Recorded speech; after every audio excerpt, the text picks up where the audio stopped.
बच्चों कैसे आप लोग? तो कैसे हैं आप लोग? भाई हो बेटा, आप सब एक्सीडेंट अपने घर पर सेफ होंगे। आपके भैया आपके लिए फिर से लेके आए। जी हाँ बेटा, आपको पता होना चाहिए कि आपके इस वाले चैनल के ऊपर सारी वीडियो अपलोड है। जी हाँ, क्लास 10th के बच्चों को पता है कि हम चैप्टर 1 से लेके पूरा सिलेबस को रिवाइज करवाने वाले हैं। बात करते हैं आज के हम चैप्टर 6 की बात करेंगे। इसका नाम है ट्रायंगल। जी हाँ, ये वही चैप्टर है ज्योमेट्री का जो मैंने कहा था, जिसके बारे में तो वही जानते हैं जो जिसने ये वाली वीडियो देखी ना, खाली वही जानते हैं इसके बारे में। खैर छोड़ो, मुझे पता है कि आप लोगों ने नहीं देखी। कौन सी? How to score 95+। खैर कोई बात नहीं, बात करते हैं बेटा इस चैप्टर की। देखो, आप हर बचपन से पढ़ते आ रहे हैं ट्रायंगल के बारे में। आज हम कुछ एक्स्ट्रा नया पढ़ने वाले हैं, लेकिन फिर भी आपको बेसिक बताओ चैप्टर का बेसिक है क्या। मान रहे कि हाँ एंगल है, एक ये एंगल है, एक ये एंगल है, ये ए है बेटा, ये बी है और ये सी है। पहले बेसिक पार्ट समझना। सर इसको हम एंगल ए बोलते हैं, इसको एंगल बी बोलते हैं, एक तो एंगल सी बोलते हैं। तो यहाँ पर ये तो होगा एंगल, ठीक है जी। और भैया यहाँ पे साइड क्या हो गई बेटा? साइड मतलब भुजा। एक भुजा हो गई ए बी, ठीक है सर। सर एक भुजा हो गई बी सी, ठीक है सर। और एक भुजा हो गई ए सी। ये सारी बातें नॉर्मल है, बेसिक बातें हैं, ये बात पता ही होनी चाहिए आपको। इसके अलावा आपको टाइप ऑफ ट्रायंगल भी पता होंगे। नॉर्मली अगर बात करूं तो बेसिक हर किसी बच्चे को 3 तो पता ही होते हैं बेटा। एक वो वाला जिसे हम कहते हैं समबाहु इक्विलैटरल ट्रायंगल, जिसकी तीनों साइड बेटा बराबर होती हैं। और सर एक होता है आइसोसेलेस, यानी कि जिसकी 2 साइड बराबर होती हैं। और सर एक होता है कौन सा वाला, बताओ कौन सा वाला? एक होता है ऐसा, इसका नाम होता है विषमबाहु। तो डोंट वरी, समबाहु विषमबाहु किसी राक्षस के नाम नहीं है, ये त्रिभुज के प्रकार हैं। एक होता है विषमबाहु, यानी कि स्केलेन ट्रायंगल, जिसके अंदर ये तीनों ही एक दूसरे बराबर नहीं होती, अलग अलग होती हैं। ये तो आपका बेसिक फिनोमेना हो गया इस चैप्टर के बारे में। एंगल हो गया ए बी सी। अब इस एंगल को अच्छे ढंग से कैसे लिखते हैं? अच्छे ढंग से लिखते हैं, देखो ए है तो बीच में ए आना चाहिए, तो ऐसे लिख दो, बीच में ए आ गया, यानी कि बीच वाला है वो एंगल को शो करता है। हम ये कहना चाहते हैं आपसे। सर अगर बी को क्या दिखाऊंगा? बी को जैसे मैंने दिखाओ, लेकिन बीच में बी आना चाहिए, मतलब यहाँ पर ए, यहाँ पर सी। सर सी को कैसे शो करेंगे? सी को जैसे मैंने दिखाओ, लेकिन बीच में सी आएगा और इधर आप जो मर्जी लिख सकते हैं। तो कहने का मतलब ये हुआ सर, जो मैंने बीच में लिखा ए और बी और सी, ये एंगल को शो करते हैं। ठीक है सर, मैं समझ गया कि एक एंगल को ये है बेटर वे लिखने का। सर इसके अलावा अगर मैं बचपन की बात करूं, बचपन में क्लास 9th की बात करूं, तो हमने ट्रायंगल के अंदर एक वर्ड पढ़ा था कॉन्ग्रुएंसी। याद है बेटा आपको? कॉन्ग्रुएंसी। सर कॉन्ग्रुएंसी के अंदर हमने क्या पढ़ा था?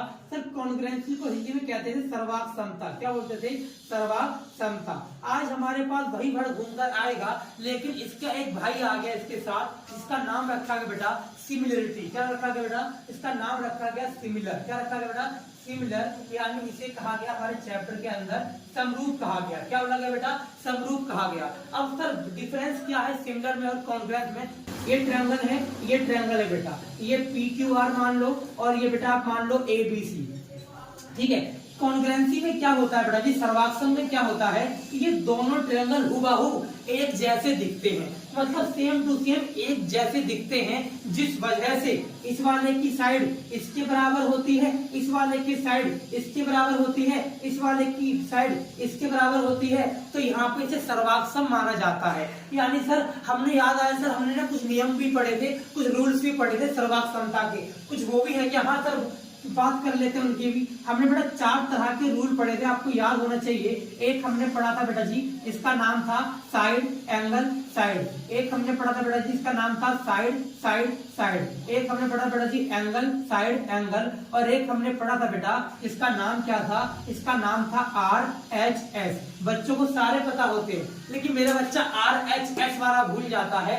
इसको बच्चों से क्या समझता है? वही जो आप समझ रहे हो। आपसे क्या समझ रहे हो? Right hand side. गलत समझ रहे हो बेटा, इसको ऐसा नहीं कहते, राइट हैंड साइड नहीं होता ये। फिर क्या होता है सर? सर ये होता है राइट एंगल हाइपोटेन्यूज साइड। मतलब RHS का मतलब है जहां पर 90 डिग्री का एंगल बनेगा, वहां पर ऑटोमेटिक RHS का रूल भागता भागता आ जाएगा। बात समझ में आ रही है? ये वाली बात हमें याद रखनी है। तो सर कॉन्ग्रुएंसी के नियम में मैंने कहीं भी एंगल एंगल एंगल नहीं लिखा, और हमेशा मैंने 3 चीजें लिखी। लेकिन सिमिलरिटी में कभी कभी दो चीजों से भी सिमिलरिटी प्रूफ हो जाती है। यानी कि कॉन्ग्रुएंसी को छोड़कर सिमिलरिटी की बात करें तो 2 ट्रायंगल सिमिलर प्रूफ हो जाते हैं। अगर मैं बात करूं सिमिलर वर्ड की बेटा, तो सिमिलर वर्ड के अंदर सर समझिए कोई इसका नाम, इस सिमिलर होता क्या है? सर सिमिलर का मतलब है, तो इसका ये नहीं कि एक जैसा, इसका मतलब यहाँ पे क्या था कि वो प्रोपोर्शनली एक जैसा था, यहाँ पर क्या है वो उसका डबल हो सकता है। जैसे जैसे मान लो इसका रेशियो 1 है, इसका रेशियो 1 है, इसका रेशियो 1 है, तो इसका रेशियो 2 होगा, इसका भी 2 होगा, इसका भी 2 होगा। कहने का मतलब ये है कि सर सिमिलर वर्ड का मतलब आप ये कहना चाहते हो कि वो उसके प्रोपोर्शनली यानी कि समानुपातिक रूप से कम या ज्यादा हो सकता है, समानुपातिक रूप से कम या ज्यादा हो सकता है। मतलब सर अगर इसका रेशियो 1 1 1 है तो इसका 2 2 2 होगा, ऐसा आप समझ सकते हैं। याद करो, तो मान लो अपनी फोटो ले लो यार, अपने पासपोर्ट साइज फोटो देखो, उस passport size photo same photo को आप एक बड़े फ्रेम में जब बनवाएंगे तो फोटो सेम रहेगी, है ना, फोटो सेम रहेगी, लेकिन उसका जो बड़ा फ्रेम होगा उसकी थोड़ी डिजाइन बोल दो या फिर साइड बोल दो, वो बदल जाएगी। जैसे मान लो ये चीज है, तो ले देके ये आपकी फोटो और ये आपकी बड़ी वाली फोटो है तो सेम ही ना, इसीलिए इस वर्ड को सिमिलर कहा जाता है। और सिमिलर का मतलब हो गया अनुपातिक रूप से, प्रोपोर्शनली वो दोनों फिगर एक जैसी होती हैं। ये बातें मैं चैप्टर में सिखाई जा रही हैं। आ रही मेरी बात से बेटा? इसके अलावा इस चैप्टर में जो सबसे इंपॉर्टेंट है, सबसे काम की बात है वो क्या बेटा, वो समझना। अब उसकी बात करते हैं अपने एग्जाम की तरफ कि क्या क्या एग्जाम में छपता है इस चैप्टर से, सुनना ध्यान से। हाँ जी, तो मैं बात करेंगे कि हमारे कॉन्सेप्ट क्या है। देखो मैंने आपको पहले ही बताया था बेटा कि इस चैप्टर के अंदर ना सर बहुत मुश्किल से बच्चा बहुत ज्यादा मेहनत करके जाता है, लेकिन इसके क्वेश्चन को कर नहीं पाता, वो कहीं ना कहीं पता नहीं कंफ्यूजन आती है, क्या होता है भगवान जाने। लेकिन इसका क्वेश्चन को ना एग्जाम में समझ पाता है ना कर पाता है। तो हम बात करेंगे किस तरीके से हम इनको एग्जाम में ऐसा क्वेश्चन करेंगे ज्योमेट्री का, तो कैसे नंबर पाएंगे। तो नंबर पाने के लिए पहले तो आपको फॉर्मेट समझ लो मेरा। मान लो ये आपकी एग्जाम की सीट है बेटा, ठीक है, आपकी एग्जाम में ऐसी होती है ना। अब क्या करना है आपको, सबसे पहले आपको आंसर यहाँ पे लिखना है, जो भी आंसर है वो यहाँ पर इस चैप्टर की फिगर बनानी है बेटा। फिगर बनाने के बाद सर आप क्या करेंगे, यहाँ पर सबसे पहले लिखेंगे गिवन। क्या लिखेंगे? गिवन, कि आपको दे क्या रखा है। तो मान लो क्वेश्चन में ट्रायंगल एबीसी की बात करी है, तो आपने लिख दिया कि गिवन ट्रायंगल एबीसी, ऐसा कुछ। फिर आप यहाँ लिखेंगे टू प्रूफ। क्या लिखेंगे बेटा जी? To proof. पहले लिखेंगे दिया है, फिर लिखेंगे सिद्ध करना है, टू प्रूफ। किसी किसी क्वेश्चन में एंगल फाइंड करना होता है, तो आप क्या लिखेंगे, तो आप लिखेंगे टू फाइंड। क्या लिखेंगे बेटा? To find. इसके बाद सर मैं क्या करूंगा, गिवन लिखा, टू प्रूफ लिखा। किसी किसी क्वेश्चन में अपनी तरफ से एक आध ट्रांसवर्सल लाइन या डायगोनल डालना पड़ता है, उसे बोलते हैं कंस्ट्रक्शन। क्या बोलते हैं बेटा? कंस्ट्रक्शन, यानी कि रचना बोलते हैं। इसके बाद एक वर्ड आता है बेटा जो कि होता है लास्ट वन, यानी सॉल्यूशन, या फिर इसको प्रूफ भी बोलते हैं। तो कहने का मतलब ये हुआ कि सर आप ये कहना चाहते हो ज्योमेट्री का कोई भी चैप्टर हो, हाँ जी हाँ, मैं कोई भी चैप्टर की बात कर रहा हूँ, मैं स्पेशली इसी की बात नहीं कर रहा हूँ। तो सर ऐसे करके आप फॉर्मेट को सजा के आएंगे और एट लास्ट जैसे ही आपका ये प्रूफ हो जाएगा बेटा, तो लास्ट में क्या लिखेंगे, हैंस प्रूफ लिखेंगे। यानी सिर्फ ये कहना चाहते हो कि इस वाले पेपर में अगर मुझे सब्जेक्ट का मान लो इस वाले चैप्टर का क्वेश्चन नहीं आ पा रहा है, तो मैं क्या करूंगा, इस तरीके से सजाने की कोशिश करूंगा, कुछ ना कुछ लिखने की कोशिश करूंगा, समझने की कोशिश करूंगा कैसे होगा, तब जाके कहीं ना कहीं एक फॉर्मेट है ये अच्छा नंबर पाने का, और कुछ नहीं है। हालांकि इससे नंबर नहीं मिलेंगे, लेकिन जो बात है अगर यहाँ पे काम की बात है लिख दी तो नंबर मिल जाएगा। आपको पता होना चाहिए कि आपके मैथ के एग्जाम में स्टेप मार्किंग होती है, तो स्टेप का नंबर तो मिलेगा ना। खैर बात करते हैं टॉपिक की तरफ कि हमारे पास जो एग्जाम पॉइंट ऑफ व्यू छपने वाली है वो एक बीपीटी नाम की थ्योरम है। जी हाँ बेटा, इस चैप्टर के अंदर एक बीपीटी थ्योरम है जिसको हम बोलते हैं बेसिक प्रोपोर्शनल थ्योरम। क्या बोलते हैं बेटा? Basic proportional theorem. बेसिक मतलब बीपीटी, बीपीटी थ्योरम मतलब पिरामिड। ये थ्योरम का एक खेल होता है। जितनी भी ज्योमेट्री होती है बेटा, ज्योमेट्री यानी कि ज्यामिति के जितने भी चैप्टर होते हैं वो थ्योरम बेस होते हैं, पिरामिड बेस होते हैं। मतलब हाँ बहुत सारी प्रेमिका नहीं, प्रेमिका, ठीक है, क्या बोलते हैं? प्रेमिका, ठीक है, हिंदी में थ्योरम, ठीक है, इंग्लिश में थ्योरम। तो थ्योरम होती है उनके बेस पर होते हैं। तो चलो ध्यान से थ्योरम कहती क्या है। बच्चा हमारा बीपीटी थ्योरम को ना आपको कुछ नहीं करना, कि 6 मार्क्स की एग्जाम में स्ट्रेट फॉरवर्ड एक सिंपल सा क्वेश्चन आया, डिफाइन थ्योरम। तो याद रखना बेटा, बीपीटी का एक और नाम है जिसको हम बोलते हैं थेल्स पिरामिड। क्या बोलते हैं? Thales pyramid. जो बच्चे हमसे फेस टू फेस जुड़े हुए उन्हें पता है कि भैया ने पूरे तरीके से डिफाइन करके समझाया हुआ है और उनको नोट्स भी दे रखे हैं। तो आपको इस चीज के मतलब कि थेल्स थ्योरम का प्रॉपर चाहिए कि कैसे इसको सॉल्यूशन करेंगे, हम कैसे सॉल्व करेंगे, तो आप ये हमारा इंस्टाग्राम की आईडी है, आप यहाँ पर हमें मैसेज कर सकते हैं इंस्टा पे और मैं आपको इसका आंसर आपको सेंड कर दूंगा। ठीक है जी। तो इस तरीके से आप मुझे फॉलो भी कर सकते हैं। ठीक है। और मैं आपको सारी जो भी जानकारी है वो मैं यूट्यूब के थ्रू, इंस्टाग्राम के थ्रू आपको पहुंचा दूंगा। ठीक है बेटा। अब बात करेंगे तो 6 मार्क्स के इस क्वेश्चन को करने के लिए जो बच्चे फेस टू फेस जुड़े हुए उनको पता है कि भैया ने समझा रखा है, लेकिन उन बच्चों की बात करूंगा जिन्हें चैप्टर से डर लगता है और जिन्हें लगता है कि मैं यहाँ पर बीपीटी सीख के चला जाऊंगा, छाप दूंगा, चलो ऐसा कर लेना, अच्छी बात है, लेकिन एक क्वेश्चन यहाँ से कैसा आता है वो समझना बेटा। देखो आपके सामने क्वेश्चन लिखा है, इस क्वेश्चन में हमें करना क्या होता है, हमें देखो एक ट्रायंगल है, इस ट्रायंगल के बीच में एक लाइन गई बेटा जी। इस लाइन ने क्या किया, इस ट्रायंगल के ये वाला हिस्सा था और तो ये हिस्सा था, इसको डिवाइड कर दिया दो इक्वल पार्ट में, इसी को प्रोपोर्शनल कहा गया, इसलिए यहाँ पे वर्ड लिखा गया प्रोपोर्शनल। तो हमें याद ये रखना है कि सर बीपीटी का मतलब ही, थेल्स थ्योरम का मतलब ही वही है कि जब एक ट्रायंगल को एक लाइन, एक ट्रांसवर्सल क्या कर देगा, डिवाइड कर देगा, तो वो इक्वली प्रोपोर्शनली आधे आधे बट जाते हैं और उनका रेशियो बराबर होता है। ये बात हमें बताई गई है। यानी सर ये कहना चाहते हो, थेल्स अंकल ने ये बात क्या कैसे लिख के दी होगी, लिख के दिया होगा ए, या मान लो डी है, लिख के दिया होगा एडी बटे में डीबी, एडी बटे में डीबी बराबर एई अपॉन में ईसी। जी हाँ, मैं यही कहना चाहता हूँ कि थेल्स थ्योरम भाई साहब ऐसा कुछ बताकर चले गए, लेकिन आज इसी थ्योरम से आपके 1 मार्क्स के 2 मार्क्स के एमसीक्यू बड़े प्यार से बन सकते हैं। तो सर एमसीक्यू क्वेश्चन ऐसा एग्जाम में आएगा जो आपको आंसर निकालने को कहेगा। जैसे इस क्वेश्चन के हिसाब से बेटा ध्यान से फोकस करना चीजों के पीछे। सर इस क्वेश्चन के हिसाब से हमें एडी गिवन है। क्या बोला मैंने? सर हमें गिवन क्या है बेटा, हमें गिवन है एडी। सर एडी कितना गिवन है? 1.5 सेंटीमीटर। भैया इसके बाद अगर बात करें किसकी, एडी के बाद देखो यहाँ ध्यान से, हमें डीबी भी गिवन है। कितना? सर हमें डीबी क्वेश्चन में गिवन है कितना, 3 सेंटीमीटर। देन सर हमें ईसी भी गिवन है, कितना बेटा, ईसी गिवन है 6 सेंटीमीटर। अगर वीडियो अच्छी लगी वीडियो को लाइक करना मत भूलना बेटा, वीडियो पर बड़े रहना, लास्ट तक देखना। इसके बाद जो सर डीबी है, सॉरी डीबी तो दे रखा है, इसके बाद जो एई है हमें ये भी नहीं पता, तो कहीं ना कहीं हमें यहाँ से एई निकल कर आएगा और एई निकालने के लिए हमारी हेल्प कौन करेंगे, थेल्स अंकल करेंगे। जी हाँ, एक थेल्स जो थ्योरम है उन्होंने क्या बताया कि सर यही जो है ये इसका प्रोपोर्शनल और इसका प्रोपोर्शनल ये अनुपातिक रूप से बराबर होते हैं। यानी सर अब क्या करने वाले हैं, कुछ नहीं कर रहा यार, इस थेल्स थ्योरम को अप्लाई कर रहा हूं। देखो ध्यान से, एडी अपॉन में डीबी, तो सर एडी की वैल्यू 1.5 और भैया डीबी की वैल्यू कितनी, सर डीबी की वैल्यू 3 और इक्वल टू सर ए की वैल्यू कितनी, ए ई की वैल्यू भगवान जाने, नहीं पता, ठीक है लिख दो फिर ए। सर ईसी की वैल्यू कितनी, ईसी की वैल्यू 6। इसको सॉल्व करके अगर आपने ए निकाल दिया तो समझो आपके एग्जाम में 1 मार्क्स का एमसीक्यू बन गया, और आपकी किस्मत अच्छी रही तो हो सकता है 3 मार्क्स का आ जाए, 2 मार्क्स का आ जाए, क्योंकि ये क्वेश्चन एग्जाम में बहुत बार आया है। इसके अलावा डायरेक्टली बीपीटी 6 मार्क्स की एग्जाम में आ रखी है, तो इस चैप्टर से आप बीपीटी अच्छे से पढ़ के जाना है। इसके अलावा जो मैं सिखा रहा हूँ वो समझो। सर क्या करना है, सर क्रॉस मल्टीप्लाई कर दो ना भैया, 1.5 इंटू 6 अपॉन में 3 इक्वल टू एई।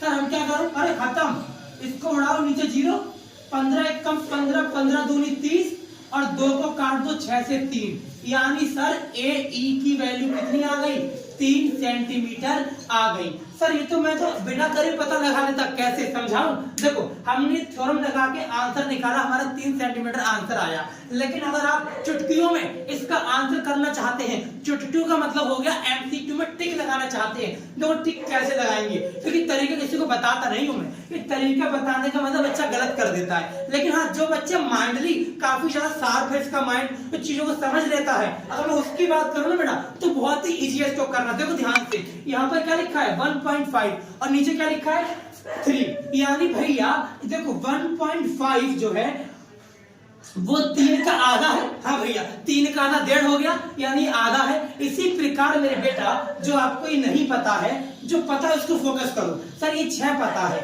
जैसे 3 का आधा 1.5 है, वैसे ही 6 का आधा कितना होगा 3। और देखो ध्यान से हमारा आंसर भी कितना आया था 3। तो भैया यही बताना चाहते हैं आपको कि अगर आपको एमसीक्यू में क्वेश्चन दिखे तो आप ये ट्रिक भी अप्लाई कर सकते हैं, लेकिन मैं ऐसा नहीं कहूंगा कि हर एक बच्चा ये ट्रिक अप्लाई करे। भी कुछ बच्चा एवरेज में हो सकते हैं मेरी तरह, जिन्हें मैथ नहीं आती हो, तो वो ऐसा करके दिखाएंगे नहीं। आप प्रॉपरली ऐसे सॉल्व करेंगे तब आंसर मैच करेंगे, तब बहुत ही विवेकशील होकर यानी कि रैशनल इंसान की तरह टिक लगाएंगे एक अच्छे स्टूडेंट की तरह। बेटा आगे मेरी बात समझ। तो इस तरीके से आपको फॉलो करके ये चीज आपको 2 से 3 मार्क्स दे जाएगी, और जो आपकी थेट थ्योरम है वो आपको 6 मार्क्स दे जाएगी। कहीं ना कहीं ये चैप्टर एग्जाम में 8 मार्क्स का आता ही आता है, इसीलिए कोशिश क्या करना बेटा, वीडियो को लास्ट तक देखने की कोशिश करना और समझने की कोशिश करना चीजों में है क्या, कैसे करना है, ठीक है। और आपको कोई भी डाउट लगे तो आप हमसे कमेंट में पूछ सकते हैं, हमारी इंस्टाग्राम आईडी को फॉलो कर सकते हैं, इंस्टाग्राम आईडी पे आप मैसेज कर सकते हैं, भैया डाउट आ रहा है डाउट बता दो, ठीक है। आपके सारे डाउट सॉल्व किए जाएंगे। स्क्रीन पे हमारे नीचे नंबर आ रहा होगा, कॉन्टैक्ट नंबर, इस पे व्हाट्सएप कर सकते हैं, व्हाट्सएप पे पूछ सकते हैं, डायरेक्टली कॉल कर सकते हैं, ठीक है। और आपको वीडियो अच्छी लगे तो लाइक करना मत भूलना बेटा। Thank you so much. आज मैं आपके लिए चैप्टर नंबर 7, जी हाँ बेटा, क्लास 10th का चैप्टर 7 लेके आया हूँ, जिसका नाम क्या है बेटा, निर्देशांक ज्यामिति। अंग्रेजी में क्या बोलते हैं बेटा, कोऑर्डिनेट ज्योमेट्री बोलते हैं। क्या बोलते हैं बेटा, कोऑर्डिनेट ज्योमेट्री बोलते हैं। अब ये वर्ड ना आपके लिए नया नहीं है बेटा, ये आपने क्लास 9th में पढ़ा है। जी हाँ, क्लास 9th का चैप्टर नंबर 3 है बेटा, क्लास 9th का चैप्टर 3, उसका भी सेम नाम है, इसका नाम क्या है, कोऑर्डिनेट ज्योमेट्री। और क्लास 10th की बात करूं, वहां पे चैप्टर 7 का नाम क्या है, कोऑर्डिनेट ज्योमेट्री। अगर मैं थोड़ा और आगे बढ़ने की कोशिश करूं, क्लास 11th की बात करूं बेटा, तो 11 में जो बच्चे मैथ लेते हैं उनके पास भी चैप्टर देखने को मिलता है, लेकिन उसका नाम क्या होता है, स्ट्रेट लाइन। जी हाँ, यही सेम चैप्टर है, सेम बातें हैं जो वहां पे यूज होती हैं, लेकिन थोड़ा हायर लेवल, बड़ा लेवल है थोड़ा सा, लेकिन चैप्टर का नाम बदलता है, लेकिन काम सारे वही रहते हैं। अब बात करते हैं टॉपिक की तरफ। इस चैप्टर में मेनली हमें पढ़ना क्या है, पहले ये वीडियो क्लास 9th के लिए, 8th के लिए, 7th के लिए, सभी के लिए बहुत ही उपयोगी वीडियो बेटा।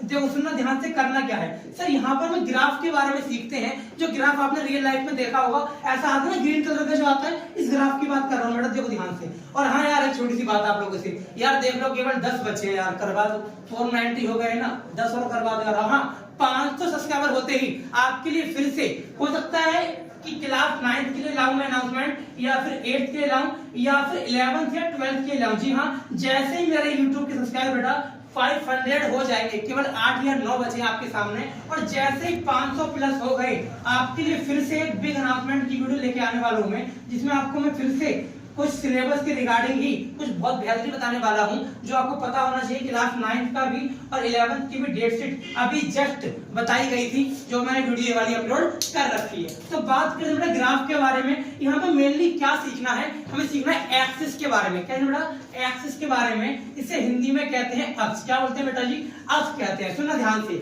जो ये वाली लाइन है इसे बोलते हैं वाई एक्सिस। क्या बोलते हैं, वाई एक्सिस। और जो ये वाली लाइन है बेटा से क्या बोलते हैं, एक्स एक्सिस। पहले ये समझो, जो ये लाइन क्या बोलते हैं, एक्स एक्सिस, और जो ये से क्या बोलते हैं बेटा, वाई एक्सिस। तो ये काम की बात समझनी है। और क्लास 9th की या 9th से पहले की छोटी क्लासों की बात करूं, तो वहां भी बहुत ही इजी क्वेश्चन क्या कराते हैं वो लोग, वो कहते हैं कि ये बताओ कि इसमें से हॉरिजॉन्टल लाइन कौन सी है और वर्टिकल लाइन कौन सी है। 8 मार्क्स के लिए एमसीक्यू में जो मैंने यहाँ पे क्वेश्चन लिखे हैं बेटा, 1 2 3 4 5 6 7 8। जी हाँ, ये 8 क्वेश्चन जो है आपके सामने क्लास 9th वाले बच्चों के लिए ये क्वेश्चन दिखने वाले हैं उनके एग्जाम में एमसीक्यू में। सुनो ध्यान से, क्वेश्चन है क्या सर, सबसे पहले तो इस ग्राफ को समझो, जो ये लाइन है वो कौन सी है, एक्स एक्सिस, और ये कौन सी है, वाई एक्सिस। अब सुनना काम की बात, सर जो हॉरिजॉन्टल लाइन है, हॉरिजॉन्टल यानी कि ये वाली, इसे क्या बोलते हैं, एक्स एक्सिस कहते हैं। और बेटा जी इसे हिंदी में कहते हैं क्षैतिज। क्या कहते हैं, क्षैतिज। जी हाँ, और आपके भैया पता से क्या कहते हैं, आपके भैया इसको कहते हैं क्षैतिज को बोलते हैं पड़ी हुई। क्या बोलते हैं, पड़ी हुई। और वर्टिकल क्या बोलते हैं, खड़ी हुई। क्या बोलते हैं, खड़ी हुई। इस बात के पीछे लॉजिक है बेटा, क्षैतिज मतलब क्या है, पड़ी। देखो ध्यान से, लाइन पड़ी तो है और ये वाली खड़ी है, तो याद रख सकते हैं ऐसे। आप ऐसे याद से रख सकते हैं बेटा कि हॉरिजॉन्टल का मतलब हो गया क्षैतिज, यानी कि क्षैतिज कौन सा होता है, एक्स एक्सिस जो है वो हॉरिजॉन्टल होता है, और जो वाई एक्सिस है वो कैसा होता है, इसे हिंदी में कहते हैं बेटा ऊर्ध्वाधर। क्या कहते हैं, ऊर्ध्वाधर, मतलब कि खड़ा, दैट इज वर्टिकल। इसके बाद अगर थर्ड क्वेश्चन की बात करूं तो बनता है कि जो ओरिजिन है, जो ये वाला पॉइंट है, इस पॉइंट पर, ओरिजिन पर हमारे निर्देशांक क्या होते हैं। इस वर्ड को समझने के लिए हमें केवल ग्राफ को समझना है, और ग्राफ को समझने के लिए हमें दो पॉइंट समझने बेटा, एक एक्स और एक कॉमा वाई। याद रखने वाली बात है केवल इतनी है कि जब भी हम इस चैप्टर को डिफाइन करेंगे, यानी जब भी हम इस चैप्टर के पॉइंटों को बताएंगे, तो पॉइंट बताने के लिए उन्हीं पॉइंट को क्या बोला गया बेटा, निर्देशांक कहा गया। और उन पॉइंट को बताने के लिए आप पहले लिखेंगे एक्स वाला पॉइंट, फिर कौन सा लिखेंगे आप, फिर लिखेंगे बेटा वाई वाला पॉइंट। ये बात आपको याद रखनी है। इसके अलावा आपको याद ये रखना है बेटा कि अगर एग्जाम में आ जाए कि बता ओरिजिन पर, यानी कि मूल बिंदु के निर्देशांक क्या होते हैं, तो आपका आंसर क्या होगा, 0,0। जी हाँ बेटा, याद रखना। सर ऐसा क्यों बोला आपने 0,0? ऐसा इसीलिए कहा मैंने क्योंकि जो ध्यान से जो ये वाई एक्सिस है, इसके ठीक यहाँ पर क्या होगा 0, जो एक्स एक्सिस है इसलिए यहाँ पे क्या होगा 0। तो सर इस वाले एक्सिस में एक्स भी 0 है, इसलिए पहले लिखा एक्स वाला, और इस वाले में ये भी 0 ही तो है, इसलिए क्या लिखा, ये भी 0 लिखा। दैट मीन सर कि यहाँ पर एक्स और वाई 0 होता है, ये बताना चाहते हो। अगर एग्जाम में ऐसा क्वेश्चन आ जाए कि पता एक्स भी 0 के बराबर है और वाई भी 0 के बराबर है, तो ये कौन सा पॉइंट है, तो आपका आंसर क्या होगा जी, ओरिजिन, दैट इज मूल बिंदु बोलते हैं इसे, कभी कभी इसे केंद्र बिंदु का नाम भी देते हैं। बात आपको याद रखनी है। सर इसके अलावा सर 3 क्वेश्चन में बता दिया आपको, एक हॉरिजॉन्टल, एक वर्टिकल और तीसरा इज ओरिजिन। सर चौथा क्वेश्चन क्या बनेगा, बड़ा चौथा क्वेश्चन बनेगा ये वाला कि बताओ कि एफ एक्सिस पर पॉइंट क्या होते हैं, कि एफ अक्ष पर पॉइंट क्या होते हैं। आपको खाली इतना रखना है, अगर बात करेगा एक्स अक्ष की तो आप बोलेंगे कि एक्स अक्ष पर y 0 होता है, और आपसे पूछा जाए कि y अक्ष पर क्या होता है, तो y अक्ष पर बेटा x 0 होता है। बस यही दो बातें हैं कि x अक्ष पर y 0 और y अक्ष पर x 0। ठीक है जी। इसके बाद यहाँ पर 3 वर्ड आने वाले हैं, एक का नाम है भुज, एक का नाम है कोटि, और एक का नाम क्या बेटा, भुज, कोटि, और एक का हमारा चैप्टर यानी कि निर्देशांक। सर एक वर्ड नाम है भुज, एक का कोटि और एक का कोऑर्डिनेट यानी कि निर्देशांक। तो भैया जो भुज है इसको बोलते हैं एब्सिसा, और जो कोटि है इसको बोलते हैं क्या, सर इसको बोलते हैं कोऑर्डिनेट, और जो लास्ट वाला है वो क्या है, निर्देशांक, जहां पर एक्स और वाई दोनों के पॉइंट शामिल होते हैं। हमें याद केवल इतना रखना है, जब वो क्वेश्चन पूछेगा भुज के बारे में यानी कि एब्सिसा के बारे में, तो मेरा आंसर केवल एक्स के पॉइंट से होगा। ठीक है भैया, समझ गया। और भैया अगर पूछा ऑर्डिनेट के बारे में तो मेरा आंसर केवल वाई के बारे में होगा। अगर मुझसे ये पूछ लिया कि निर्देशांक बता, तो मैं एक्स और वाई दोनों पॉइंट ही बताऊंगा। हमें ये बातें याद रखनी है। सर जैसे एग्जांपल देके समझाओ, देखो मैंने एक ग्राफ अपने डिजाइन किया, इस ग्राफ के अंदर बेटा एक पॉइंट मैंने नाम दिया ए, एक मैंने नाम दिया बी, एक नाम दिया सी। देखो ध्यान से ए के बारे में, सर ए में देखो ये एक्स की लाइन 3 है, यानी कि पहला हो गया 3, और वाई का क्या है, सर वाई का भी 3 है, ये क्या हो गया 3,3। ठीक है, ये भी प्लस का और ये भी प्लस का, इसलिए आंसर क्या आया 3,3। अगर सर सी का पॉइंट लिखो तो क्या लिखोगे आप, देखो ना पहले एक्स का चेक करो, सर एक्स का -3 है, यानी पहला पॉइंट हो गया -3। सर वाई का प्लस का 3 है, इसका पॉइंट क्या बनेगा बेटा, इसका पॉइंट बनेगा -3,3। ये पॉइंट नहीं है, इसी को क्या बोलते हैं, निर्देशांक है। ये क्या बोलते हैं, निर्देशांक बोलते हैं। सर ए बता दिया, सी बता दिया, भैया बी रह गया। अच्छा बी सुन लो।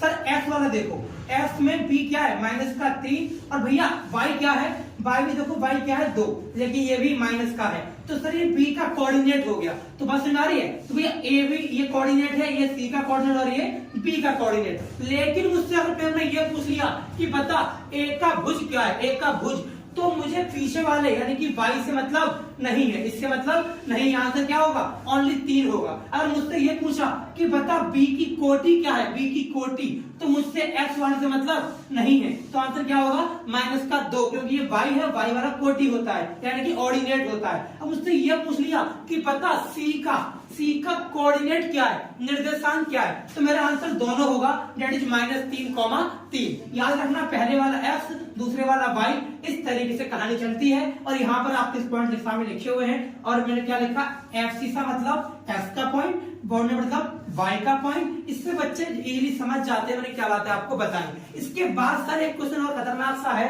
जो कि क्लास 10th के लिए है बेटा। देखो ये ए पॉइंट है, पेपर में क्वेश्चन क्या आता है कि बता इस ए पॉइंट से लेके इस बी पॉइंट तक की दूरी कितनी है, यहां से लेके यहां तक की दूरी कितनी है। हालांकि ये क्लास 9th में भी आ चुका है, मिड टर्म में आपने ध्यान से सपोज किया हो तो लास्ट वाला क्वेश्चन एग्जाम में मिड टर्म में ही आया था, ऐसे करके लाइन खींची हुई थी और आपसे दूरी पूछी गई थी। ठीक है जी, तो खैर आप क्लास 10th के पर्पस से बात करते हैं कि किस तरीके से आप इसके यहां से लेके यहां तक की मतलब ए से लेके बी तक की दूरी फाइंड कर सकते हैं। चलिए आगे बढ़ते हैं।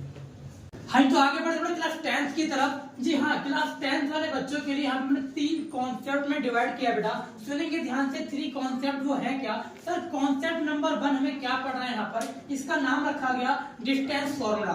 सर कॉन्सेप्ट नंबर 2 में क्या पढ़ना है बेटा, दैट इज सेक्शन फॉर्मूला। और सर कॉन्सेप्ट नंबर 3 में क्या पढ़ना है, that is area of triangle. लेकिन बधाई हो बेटा, क्या क्योंकि ये एरिया ऑफ ट्रायंगल है ना वो सिलेबस से जा चुका है। जी हाँ, इस सिलेबस से खत्म, टाटा बाय बाय। सर केवल 3 बचे हैं, कौन कौन से? एक कॉन्सेप्ट 1 और कॉन्सेप्ट 2। क्लास 10th के अकॉर्डिंग हमारे पास हमारी बुक में 2 एक्सरसाइज है बेटा, एक है 7.1 प्रश्नावली, एक है 7.2।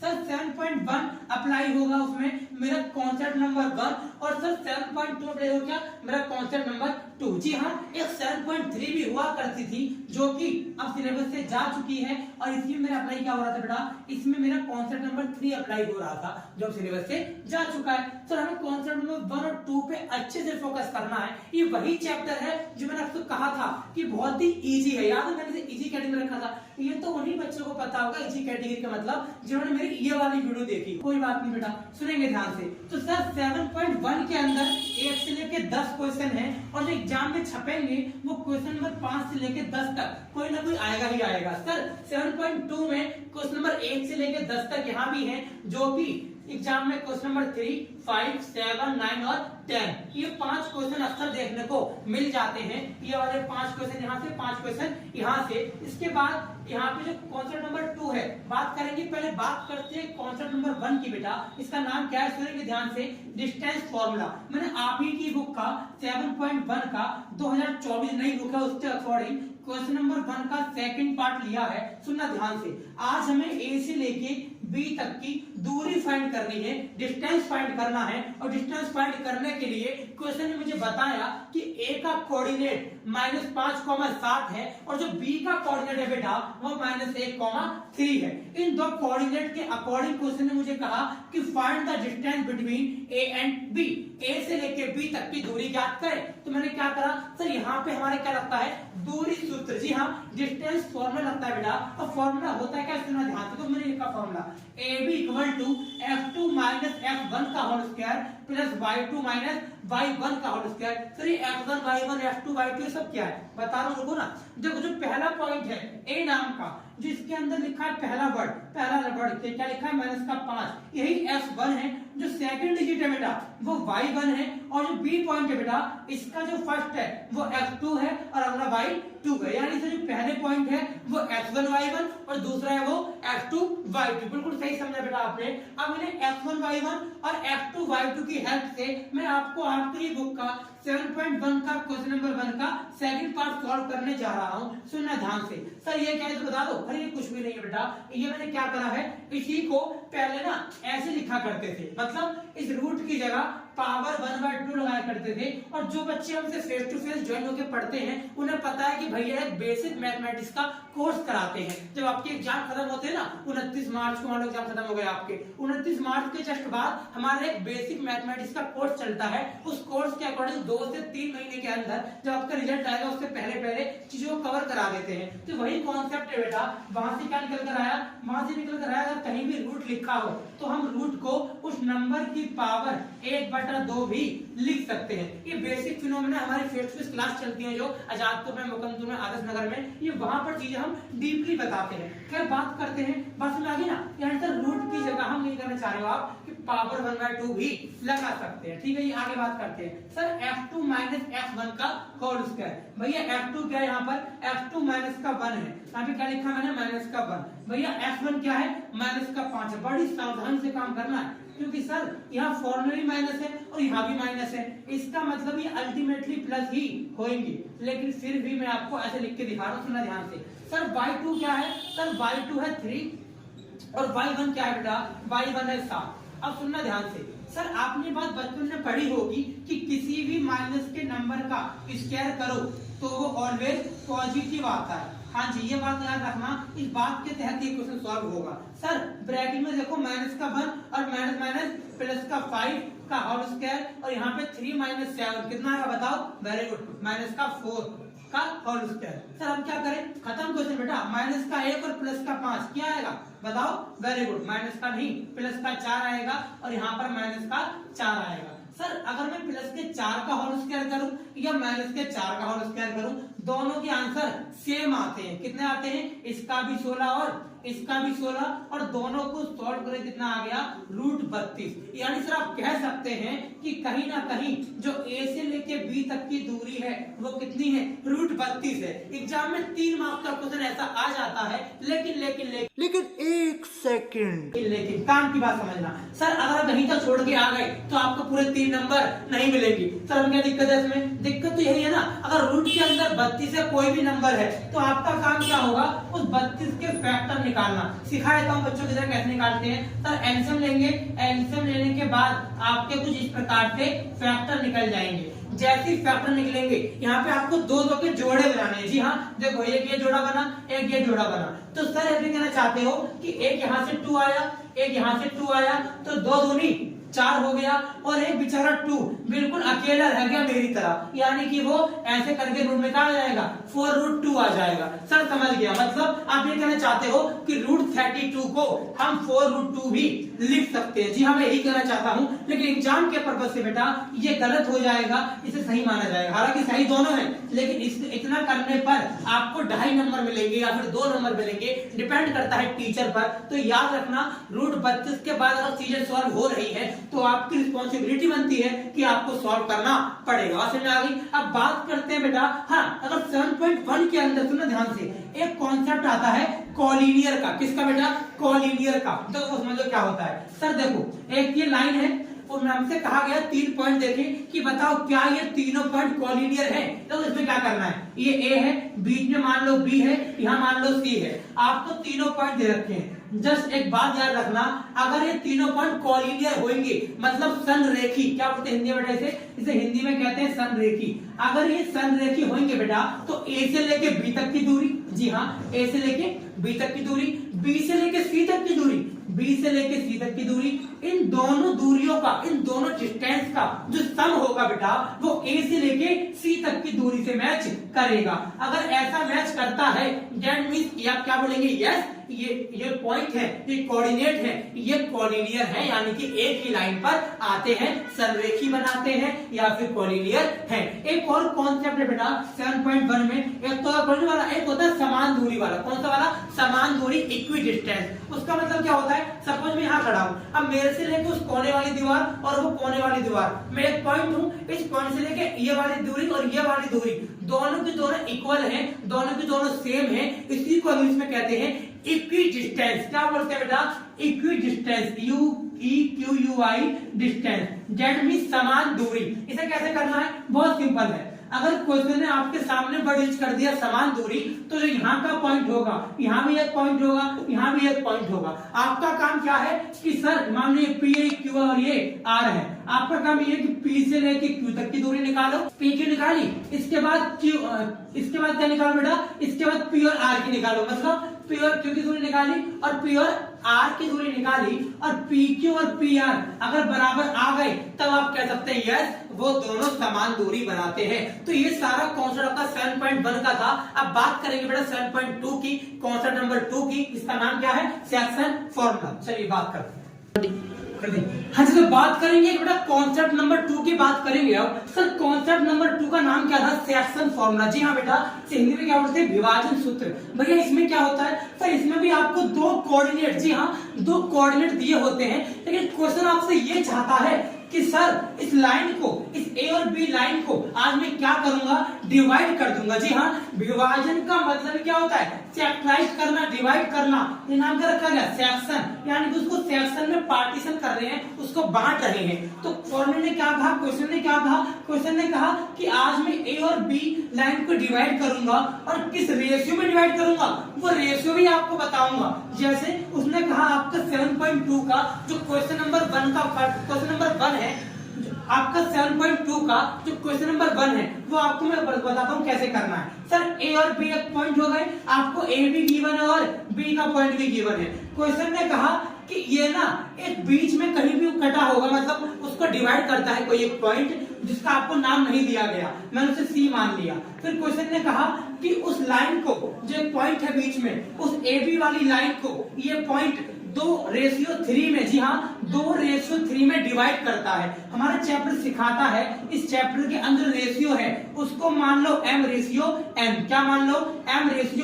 जो m/n वाली कहानी है ना बेटा, वो क्लास 11th में है। हमारी बुक में क्या सिखाया गया, हमें सिखाया गया m1 और m2। क्या सिखाया बेटा, m1 और m2। तो याद रखना m1 और m2 बोले तो रेशियो, जिस रेशियो में डिवाइड किया जाता है। ये आंसर देखना चाहते हो, according to 10th class m1 की वैल्यू 2 है और m2 की वैल्यू 3 है, but according to 11th class m की वैल्यू 2 है और n की वैल्यू 3 है। खाली इतना चेंज है, बाकी सब कुछ सेम है बेटा। अब भैया क्या करोगे आप, सर जो जिस पॉइंट पे डिवाइड किया था, मैं असल में वो पॉइंट निकालना चाहता हूँ, मैं वो x और y निकालना चाहता हूँ, और x और y निकालने के लिए हमें सेक्शन फॉर्मूला, विभाज्य सूत्र का यूज करना होगा। और आज वो फॉर्मूला हमारे सामने है, देखिए जी। सर इस वाले C पॉइंट का x निकालने का फॉर्मूला क्या है, m1 को मल्टीप्लाई कर दो f2 से और प्लस कर दो m2 को गुणा कर दो किससे, s1 से, और नीचे इन दोनों रेशियो का सम आ जाएगा। ठीक है भैया, समझ गया। सर y का भी सेम, बिल्कुल बेटा y का भी सेम। सर ये बात तो फिक्स है, चाहे s निकालना हो चाहे y निकालना हो, दोनों के अनुपात को नीचे जोड़ना है। बिल्कुल सही कह रहे हो आप, यानी 2:3 को नीचे जोड़ना है। बट एक बार m1 को f2 से गुणा करना है और एक बार m1 को y2 से। अब ये f1 f2 क्या है, y1 f2 क्या है, तो मैंने आपको अभी समझाया था। तो वीडियो को लास्ट तक देखना बेटा, आप पूरा कॉन्सेप्ट समझ जाओगे, कैसे नंबर में स्कोर करना है, कैसे नंबर लाने।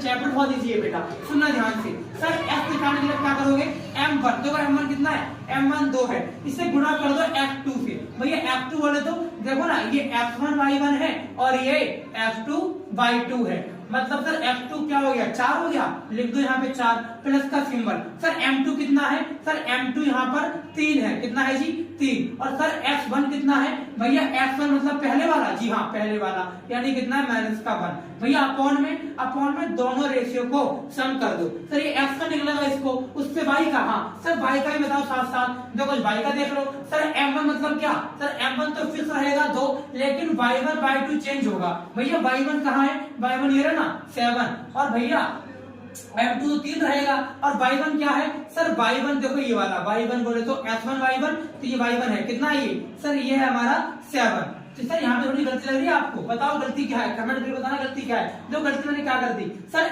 m1 तो आपने 2 लिखा, ठीक है 2 लिख दिया। सर m1 के बाद क्या होता है y2, तो भैया ये तो f1 y1 है, तो y2 तो ये होगा ना, बिल्कुल सही कह रहे हो आप। यानी यहाँ पर क्या आना चाहिए था, यहाँ पर माइनस का 3 आना चाहिए था। और सर m2 बोले तो m2 3 हो गया, और y1 क्या हो जाएगा, सर y1 हो जाएगा, यानी कि ये 7। नीचे सर कुछ भी हो, लेकिन दोनों रेशियो को हमें जोड़ना है, बात में याद रखनी है। देखो जी f का आंसर आ गया, सर 2 4 जा 8 और 3 1 जा 3, माइनस हो जाएगा, प्लस माइनस माइनस, नीचे 5 रहेगा दोनों केस में। ठीक है सर 2 3 6 यानी माइनस का 6, और 7 3 जा 21 अपॉन में सर 5 ही रहेगा दोनों केस में। सर इनको सॉल्व करेंगे तो आंसर आएगा 5/5, यानी भैया इसका आंसर आ गया 8, कट गए ना दोनों। और सर y का आंसर क्या आएगा, भैया माइनस का 6 प्लस का 21, कितना आएगा बेटा 15 अपॉन में 5। सर इसका आंसर कितना आ जाएगा, 5 से 15 कट गया कितनी बार में, 3 बार में। ठीक है जी, तो इस तरीके से हमारा x का आंसर कितना आ गया 1 और y का आ गया 3। तो सर हमने ये x और y के कोऑर्डिनेट निकाल दिए, क्या निकाल दिए, कोऑर्डिनेट। और सर यही तो निकालना था, हमें यही निकालना था कि ये लाइन इस रेशियो में अगर बढ़ेगी तो बताओ जो बीच का जहां से वो कटेगी, यानी जहां से वो डिवाइड होगी, उसका कोऑर्डिनेट क्या होगा, तो एक होगा 1 और एक होगा 3, यानी कि आंसर आ गया 1,3। That is the coordinate of those line which is divide by into ratio 3। आगे की बात समझ। तो सर 7.2 का कॉन्सेप्ट था, ऐसा क्वेश्चन एग्जाम में देखने को मिलता है, लेकिन वो लॉजिकल क्वेश्चन आता है, वहां पर वो काउंटिंग की जगह कभी ABCD लिख देते हैं, कभी YZ लिख देते हैं, ऐसे आपको परेशान करते हैं। इसके अलावा भैया यहाँ पे कॉन्सेप्ट है इसी के अंदर, इसका नाम है ट्राइसेप्ट। क्या नाम है? ट्राइसेप्ट। तो भैया एक वर्ड होता है बाइसेप्ट। क्या होता है? बाइसेप्ट। एक होता है ट्राइसेप्ट। तो याद रखना बेटा, बाइसेप्ट का मतलब है दो बराबर भागों में विभाजित करना, मतलब बाय मतलब डबल, बायनोमियल याद है आपको, हमने पढ़ा था बायनोमियल यानी कि दो पार्ट यानी कि दो पद। ठीक वैसे ही बाइसेप्टर का मतलब है एक लाइन को दो इक्वल पार्ट में सेप्ट करना, डिवाइड करना, और ट्राइसेप्ट का मतलब है एक ही लाइन को 3 इक्वल पार्ट में। एंड में भी कहना चाहते हो क्या कि एक क्वेश्चन आएगा यहाँ पर ट्राइसेप्ट का, तो उसे ऐसे करना है। हाँ, उसे ऐसे करना है। एक लाइन खींची आपने AB और उसके ना 3 पार्ट होंगे, एक से लेके यहाँ तक, एक से लेके यहाँ तक और एक से लेके यहाँ तक, 3 पार्ट हो गए। पहला पार्ट, दूसरा पार्ट, तीसरा पार्ट। अब ट्राइसेप्ट वाले क्वेश्चन में आपसे क्या कहेगा, वो कहेगा A B है और ये C है। आपसे कहेगा कि भैया A से लेके B का मैं A का पॉइंट दूंगा और B का पॉइंट दूंगा। क्वेश्चन कहेगा आपको B का पॉइंट बताना है और C का पॉइंट बताना है। अब B और C का पॉइंट बताने के लिए पूरा प्रोसेस सेम होता है, पर फर्क क्या होता है सर, यहाँ पे 2 तरह रेशियो आ गए, कुछ फर्क नहीं होता बेटा। आप इसको भूल जाएंगे, आप A और C को देखेंगे, A और C को देख के ये वाला पॉइंट आ जाएगा, फिर आप B और D को देखना और B और D को देख के ये वाला पॉइंट आ जाएगा। तो इस तरीके से A B C D और इस तरीके से आपके दोनों कोऑर्डिनेट निकल कर आ जाते हैं। तो ये था आपका पूरा कॉन्सेप्ट जो कि 7 चैप्टर का था। बहुत ही इजी चैप्टर बेटा, कोई भी डाउट लगे आप कमेंट कर सकते हैं।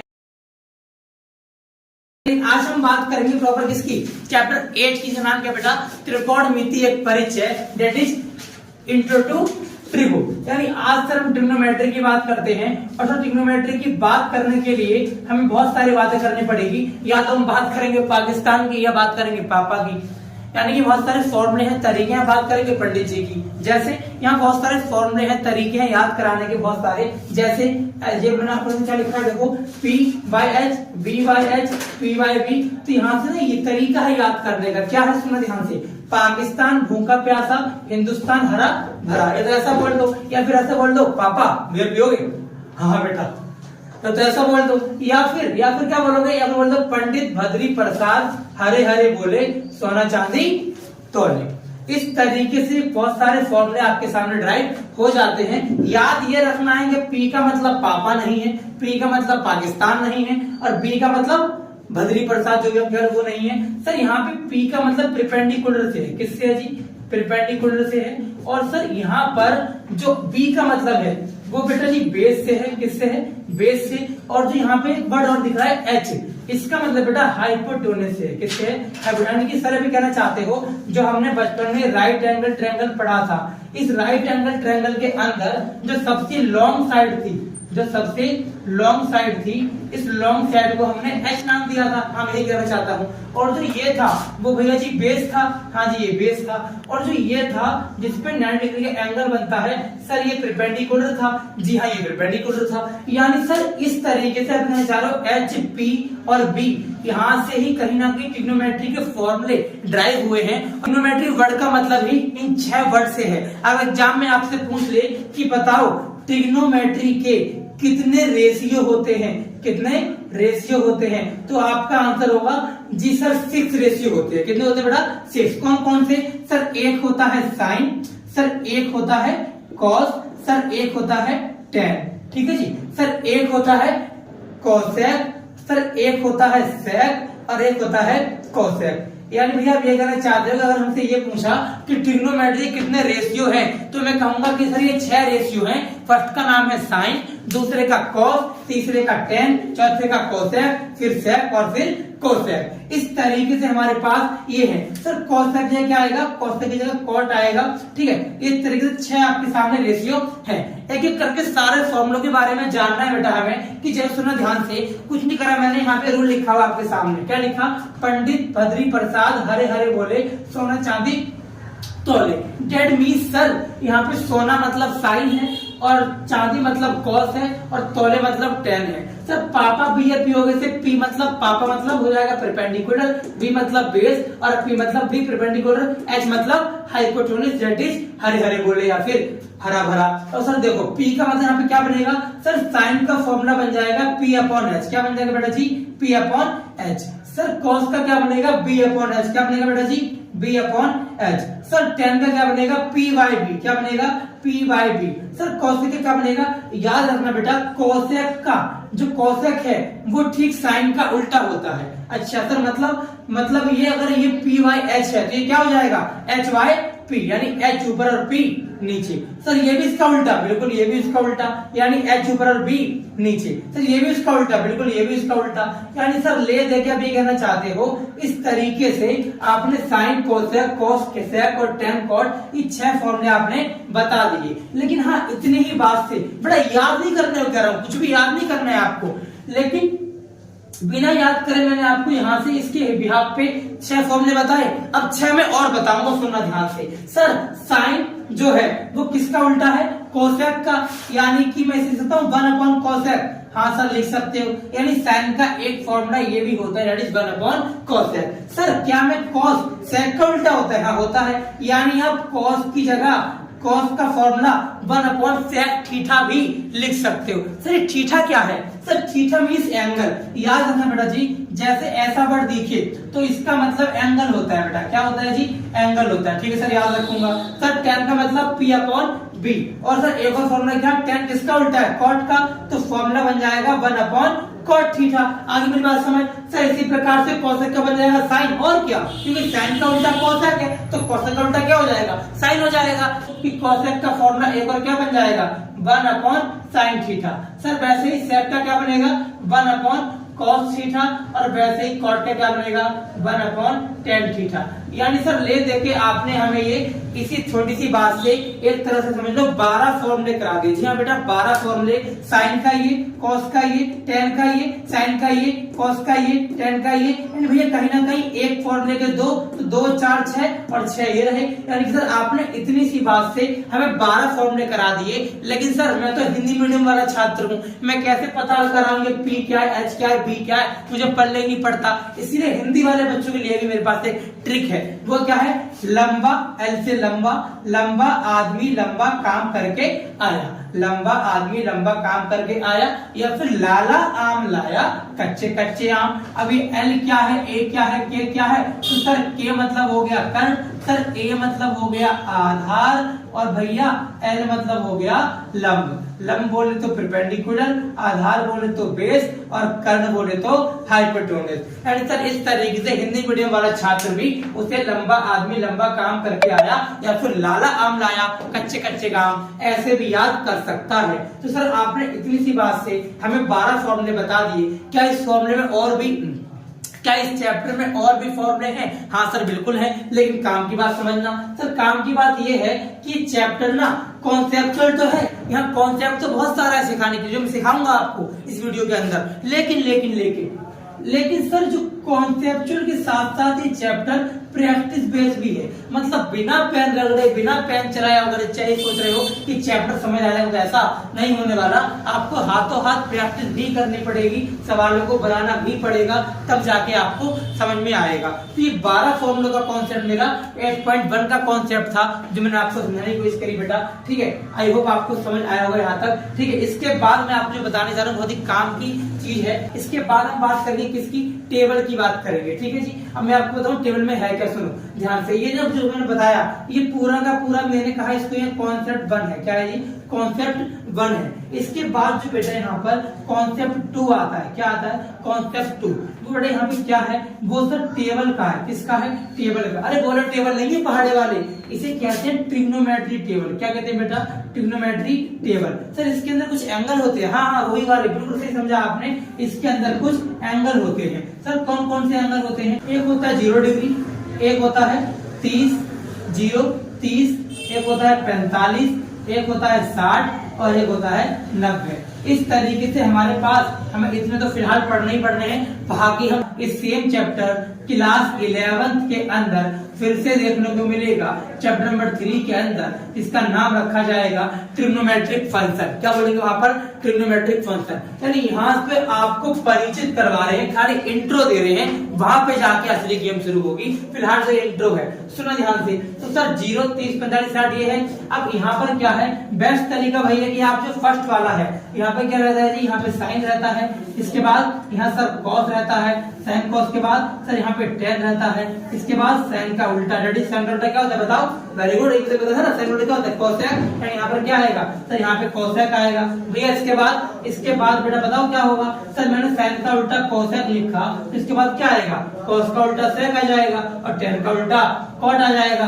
यानी कहीं सर ले देके हमें इसे याद करना पड़ेगा। नहीं याद क्या, मैं तो कहूंगा कि एक याद कर लो। हालांकि मेरा वो तरीका भी है जो मैं एक भी याद न करने दूं, लेकिन फिर भी साइन वाला याद कर लो, फायदे में रहो। मैंने साइन का याद कर रखा है, मुझे पता है साइन 0 पे कितना होता है? 0, 30 पे 1/2, 45 पे 1/√2, 60 पे √3/2 और 90 पे 1। मुझे ये बात पता है। अब इस बात से केवल एक साइन को याद करने से मैं आपके सामने पूरी टेबल डिजाइन करने जा रहा हूँ। सुनना ध्यान से क्या करेंगे सर? कॉस क्या करते हैं? यहाँ से रिवर्स करते हैं। अगर 90 पे ये 1 है तो ये 0 पे 1 होगा, यानी इसका उल्टा सेम टू सेम देख के बेटा जी छापते जाएंगे और ये वाला अपनी जगह पर रहेगा, ये यहाँ आ जाएगा और ये वाला यहाँ आ जाएगा। सर 10 कैसे निकालूं? तो बेटा याद करोगा 10 का मुझे समझाना है, तो 10 को समझाने के लिए मुझे जाना पड़ेगा इस चैप्टर के कॉन्सेप्ट नंबर 3 पर। जी हाँ बेटा, कॉन्सेप्ट नंबर 3 की बात करेंगे तो कॉन्सेप्ट नंबर 3 में कुछ भी नहीं है, कुछ छोटे मोटे फॉर्मूले हैं। उन फॉर्मूले को बताया तो मैं आपको,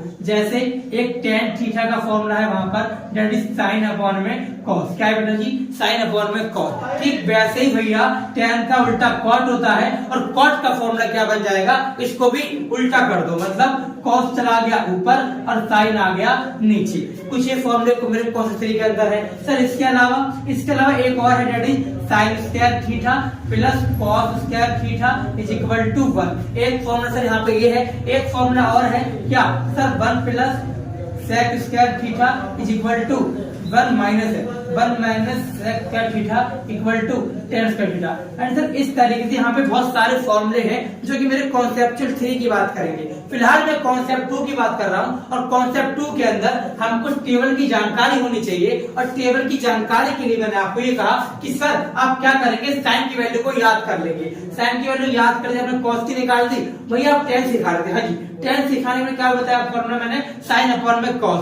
यानी आपको साइन भी पता है 0 और कॉस भी पता है 1, यानी 0 अपॉन में 1 क्या आएगा? 0। नीचे की वर्ग की वैल्यू नहीं होती। और सर 1/2 से सॉल्व कैसे करते हैं? देखो ना सॉल्व कैसे करेंगे। 1/2 लिखा, इसके अपॉन में 3/√3/2, √3/2 इस 2 से ये 2 कट गया, क्या बचा?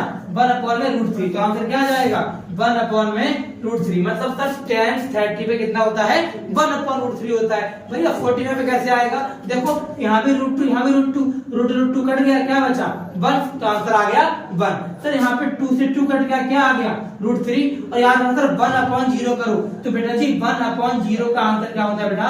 1/0 का आंसर होता है not defined, that is ND, not defined, अपरिभाषित। भैया कोसेक में क्या होगा? अभी देखो ना आपने रूट सीखा था, कोसेक क्या सीखा था? 1/sin, यानी भैया साइन का उल्टा कर दो। बिल्कुल सही करे बेटा, साइन का उल्टा कर दो। अगर ये 0/1 है तो क्या हो जाएगा? 1/0 और 1/0 मतलब क्या सर? 1/0 मतलब again that is ND, not defined. भैया इसके बाद 30 कैसे निकलेगा? 30 कुछ नहीं करना, देखो ना साइन जो है, साइन का मैंने इसको उल्टा किया तो ये आ गया। अब 1/2 को उल्टा कर दो तो कितना हो जाएगा? 2/1, ये हो जाएगा √2, ये हो जाएगा 2, इसका उल्टा क्या बन जाएगा? 2/√3, 2/√3 और ये क्या हो जाएगा? 1। देखो अगर इसके नीचे 1 है तो सर समझ गया।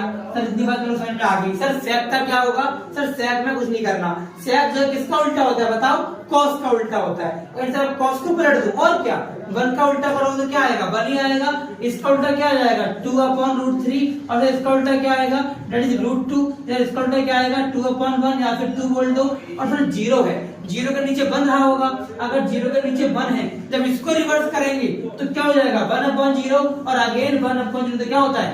नॉट डिफाइन, यानी इसका आंसर भी नॉट डिफाइन रहेगा। सर आगे बात करते हैं कॉट की। भैया कॉट में क्या करना है? अरे अभी मैंने बताया फॉर्मूला, देखो ध्यान से। सर कॉट का फॉर्मूला क्या होता है? कॉस अपॉन साइन, यानी कि कहीं ना कहीं हमें कॉस की वैल्यू भी पता है और साइन की वैल्यू भी पता है। तो सर कॉट निकालने के लिए क्या करेंगे? हम अप्लाई कर देंगे रूल क्या बेटा? कॉस अपॉन साइन, यानी सर कॉट की वैल्यू फाइंड करने के लिए आप कॉस की क्या करेंगे? आप कॉस को डिवाइड कर देंगे साइन से। अब चेक करो 0 डिग्री निकालने के लिए जो कॉट है वो, उसके लिए क्या चाहिए मेरे को? कॉस चाहिए। तो कॉस कितना है 0 पे? 1, यानी ऊपर पुट करेंगे 1, और साइन कितना है? साइन है 0, तो 1/0, यानी क्या हो जाएगा? ये भी नॉट डिफाइन हो जाएगा, इसे कहते हैं ND, नॉट डिफाइन, अपरिभाषित। सर इसके बाद ये क्या निकलेगा? सर फॉर्मूला हर जगह सेम रहेगा, कौन सा? कॉस अपॉन में साइन। आगे फिर से लगा दो। सर 1/2 साइन है, लेकिन पहले क्या चाहिए मुझे? पहले कॉस चाहिए, तो पहले क्या लिखूंगा? √3/2, और अपॉन में क्या? सर अपॉन में 1/2। ये हो गया ऊपर कॉस की वैल्यू, नीचे साइन की वैल्यू। इस 2 से ये 2 कट गया, क्या बचा? सर ये बचा √3/1। दैट मींस कि कॉट की 30 डिग्री पे क्या वैल्यू होती होगी? सर √3/1 होती होगी। या तो भैया आप कॉट निकालने के लिए क्या करो? कॉस अपॉन साइन फॉर्मूला का यूज कर लो, या फिर देखो यहाँ पे ध्यान से, कॉट थीटा किसके बराबर था? 1/10 के, यानी सर आप कॉट निकालने के लिए इस tan का रिवर्स भी कर सकते हैं। तो बेस्ट तरीका ये ना, बेस्ट तरीका अपनाओ। सर 0/1 को उल्टा उल्टा क्या आ जाएगा? 1/0, दैट मींस नॉट डिफाइन। और सर इसको उल्टा कर दो, क्या है? √3/1, इसका उल्टा 1, इसका उल्टा क्या हो जाएगा? 1/√3, और नॉट डिफाइन का उल्टा क्या हो जाएगा? देखो ये मतलब है नॉट डिफाइन का 1/0। इसको अगर रिवर्स किया तो क्या हो जाएगा? 0/1, यानी कि इसका आंसर क्या आ जाएगा? 0। तो इस तरीके से मैंने आपको एक कॉन्सेप्ट 2 बताया, जिसके अंदर हमने क्या पढ़ा कि सर किस तरीके से हम टेबल को बना दे ट्रिग्नोमेट्री की। इसके जस्ट बाद जो कॉन्सेप्ट 3 है, वहां पर कुछ फॉर्मूले हैं, जैसे ये tan का फॉर्मूला, ये कॉट का फॉर्मूला, और ये sin square plus cos square equal to 1, ये सभी फॉर्मूले हमारे यूज किसमें हैं? 8.3 में। तो इस तरीके से कुछ यहाँ पे कॉन्सेप्ट था एक पूरा, ये मैंने आपको समझाया। अब एक एक करके हम क्वेश्चन की बात करते हैं। हाँ जी, तो बात करते हैं बेटा क्वेश्चन के अंदर। मैं पूरा कॉन्सेप्ट आपको समझा चुका हूँ, क्या क्या पढ़ना है पूरे चैप्टर के अंदर। अब जस्ट बात करेंगे कौन कौन से हमारे एक्सरसाइज हैं। तो सर 8.1, 8.2, 8.3, 8.1 जो बेसिक है, यानी कि जो हमने आपको 12 फॉर्मूले बताए। कौन से वाले? अरे वही वाले यार, कौन से वाले? वही पापा बियर पियोगे, हाँ बेटा। यानी सर उस फॉर्मूले के बेस पर हमारा क्या बन जाएगा? ये 8.1 का पूरा कॉन्सेप्ट बड़े प्यार से डिजाइन हो जाएगा। ऊपर साइन कॉस tan और नीचे कॉसेक सेक और कॉट। ठीक है सर। सर 8.2 क्या है? अभी जो मैंने आपको यहाँ पर टेबल समझाई थी, तो पूरी की पूरी टेबल किससे बिलोंग करती है जी? 8.2 से, ये वाली ट्रिग्नोमेट्रिक टेबल। ठीक है जी। और सर 8.3 में जो फॉर्मूला बेस है, यहाँ पर कहीं बहुत सारे फॉर्मूले हैं, उन फॉर्मूलों का यूज होना है। ठीक है सर, मैं समझ गया। अब मैं आपको आपकी बुक का 8.1 का क्वेश्चन नंबर 1 करवाने जा रहा हूँ। याद रखना बेटा, यहाँ पे एंगल का बहुत बड़ा लोचा है। इस लोचा का बच्चा समझ गया, समझो जिंदगी खुद की सफल हो गई। देखो क्वेश्चन क्या है सर, आपको देखो ये पूरा क्वेश्चन है, ये आपकी बुक में लिखा हुआ है। इस क्वेश्चन को समझाने जा रहा हूँ, सुनो ध्यान से। क्वेश्चन में कहा था, क्वेश्चन में ये कहा कि ए बी की वैल्यू कितनी है? 24 लिखा हुआ है वहां पर, और बी सी की वैल्यू कितनी है जी? बी सी की वैल्यू 7 है। क्वेश्चन ने कहा कि बी पर राइट एंगल बनता है, बी पर राइट एंगल बनता है, हमने बना दिया। अब क्वेश्चन ने कहा फाइंड करो पहला part, sign A cos A और साइन सी कॉस सी। बच्चों के मन में डाउट कि भैया दोनों का मतलब तो सेम ही है। नहीं बेटा, दोनों का मतलब अलग अलग है। क्यों?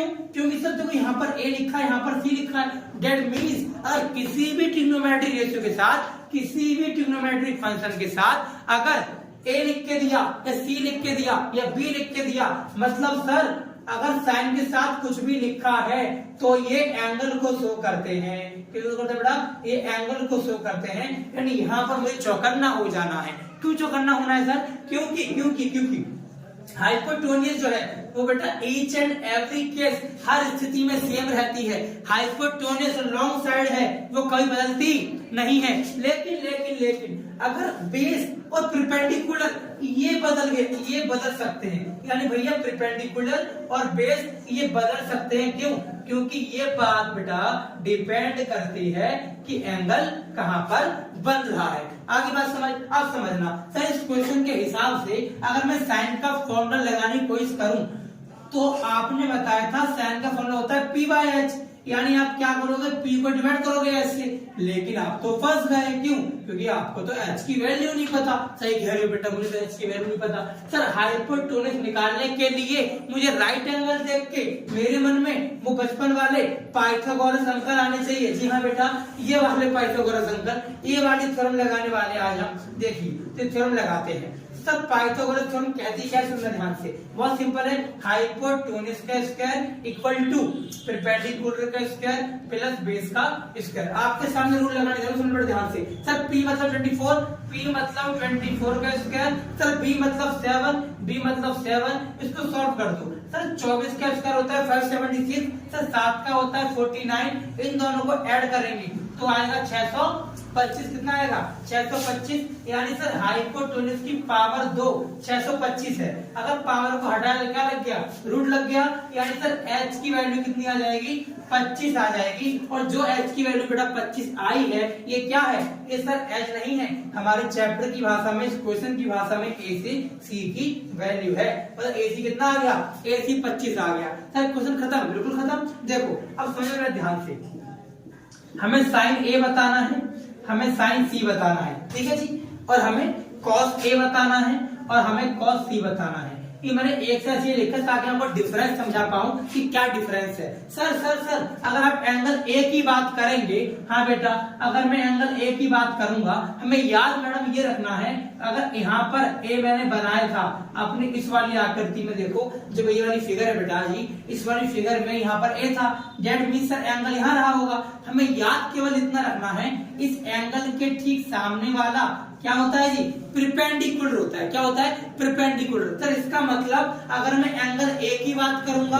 तो परपेंडिकुलर BC है। जी हाँ, ही बताना चाहता हूँ। और अगर मैं एंगल C की बात करूंगा तो जो परपेंडिकुलर है वो क्या हो जाएगा, वो जैसा है वैसा, यानी कि A भी रहेगा। यानी भैया अब फॉर्मूला चेंज कर दोगे? नहीं, फॉर्मूला वही है, साइन A का फॉर्मूला P/H ही रहेगा, but the value of perpendicular and the value of hypotenuse will be change. और हाँ, हाइपोटेन्यूज चेंज नहीं होता, but hypotenuse will not change. यानी सर जो हाइपोटेन्यूज है उसकी वैल्यू कभी चेंज नहीं होती, चाहे एंगल A हो, C, B कुछ भी हो जाए। ठीक है भैया, समझ गया। सर आप फॉर्मूला बताओ। सर साइन का फॉर्मूला क्या है, P/H। देखो ध्यान से, सर P मतलब परपेंडिकुलर, तो क्या वहां पर मैं लिख दूं परपेंडिकुलर क्या है? देखो अगर एंगल A है तो इसके सामने वाला P है, मतलब BC।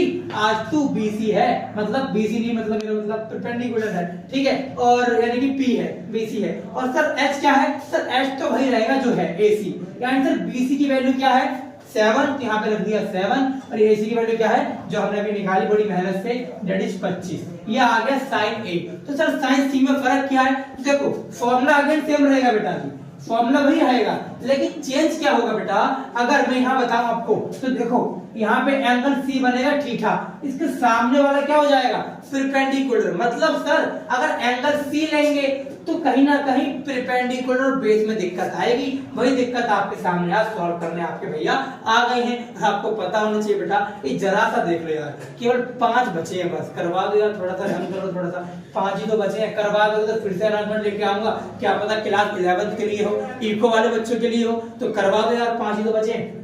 और सर P/H है तो मतलब भैया वही जो होता है, P तो वही रहेगा 24, हाँ जी 24 रहेगा, और नीचे तो H का भी चेंज नहीं होगा, नीचे 25 मतलब 25। सर कॉस का फॉर्मूला देखो ये रहा, BL यानी कि बेस अपॉन में हाइपोटेन्यूज यानी कि B/H। सर समझ गया B/H। अब सर क्या करो B/H में, कुछ मत करो, अगर एंगल चेंज हो रहा है तो एंगल यहाँ रहा होगा, A यहाँ रहा होगा, सामने वाला क्या होगा, सामने वालों का परपेंडिकुलर, लेकिन यहाँ तो हमें चाहिए नहीं P, क्या चाहिए, B चाहिए, तो B हो जाएगा 24। यानी ऊपर लिख दिया 24 और यहाँ लिख दिया 25। तो यहाँ 25 क्यों लिखा, क्योंकि H बेटा जी हर केस में सेम रहता है। और भैया जी cos C क्या होगा, cos C, तो बेटा C यहाँ बनेगा एंगल, अगर एंगल यहाँ बना तो जैसा है वैसा ही रहेगा, मतलब ये रहेगा परपेंडिकुलर, ये रहेगा बेस, यानी ये आंसर हो जाएगा 7/25। तो सर इस तरीके से मैंने आपको चारों बातें बता दी कि कब एंगल की दिक्कत आएगी, कब एंगल चेंज होंगे, तो कब क्या क्या होगा। ये आपके पास पूरा कॉन्सेप्ट आ चुका है,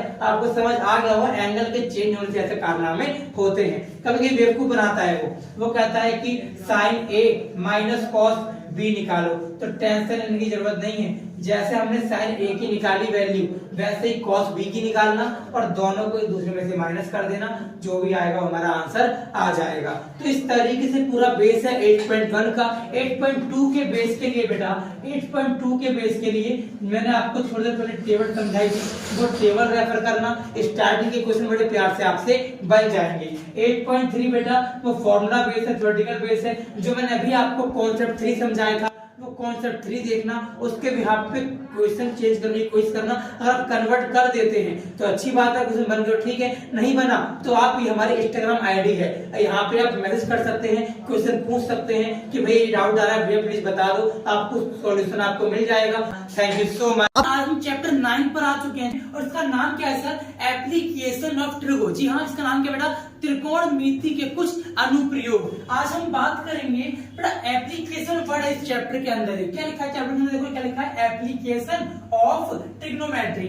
मतलब भैया, मतलब ये होगा बेटा इसका एप्लीकेशन वर्ड का मतलब होता है बेटा यूज। क्या होता है? यूज। मतलब कि आज जो हमने, जो पिछले लेक्चर में हमने आपको चैप्टर 8 समझाया था, उसी चैप्टर 8 का कुछ आज एप्लीकेशन के कुछ यूज सीखने वाले हैं। जी हाँ, यही वाला चैप्टर 8 जो मैं अपलोड कर चुका हूं, आप देख सकते हैं वीडियो जाकर, ठीक है जी। आपको इस वीडियो का लिंक आपके नीचे, सॉरी आपके नीचे नहीं, You naughty, you teasing me. इसलिए वीडियो के लिंक डिस्क्रिप्शन में मिल जाएगा, ठीक है जी। तो बात करते हैं चैप्टर 9 की। इसका नाम क्या था? एप्लीकेशन। सर एप्लीकेशन का मतलब क्या होता है? यूज, मतलब उपयोग, मतलब अनुप्रयोग। अच्छा, मतलब ट्रिग्नोमेट्री जो हमने 6 रेशियो पढ़े थे, या फिर ऐसा बोल लो हमने ट्रिग्नोमेट्रिक फंक्शन पढ़े थे। हाँ, कौन सा याद है आपको?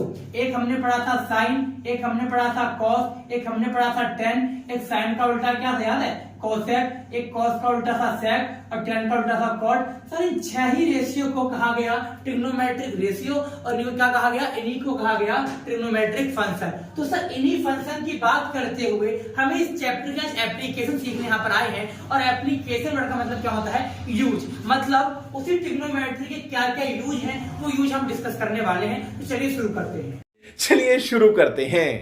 देखो जी, तो कॉन्सेप्ट नंबर 1 क्या है बेटा?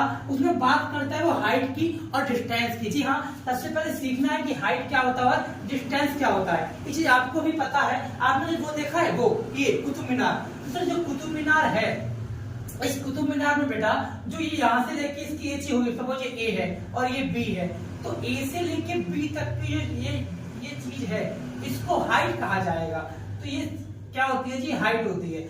तो डिस्टेंस क्या होता है? डिस्टेंस बेटा ऐसा होता है, डिस्टेंस ऐसा होता है, ऐसा। इस तरह से याद रखना, कुछ चीजें हैं। हाइट मतलब इसकी बात करेगा और डिस्टेंस मतलब इसकी बात करेगा। इस चैप्टर के अंदर कुछ क्वेश्चन आने वाले हैं और कुछ क्वेश्चन के अंदर कुछ डिफिकल्ट वर्ड होंगे, उन वर्ड को समझना बहुत ज्यादा जरूरी है। जैसे भैया, जैसे यहाँ वर्ड आएगा शिखर। क्या आएगा? शिखर। तो शिखर मतलब होता है टॉप। सपोज करो एक कुतुब मीनार है, उस कुतुब मीनार का टॉप क्या होगा?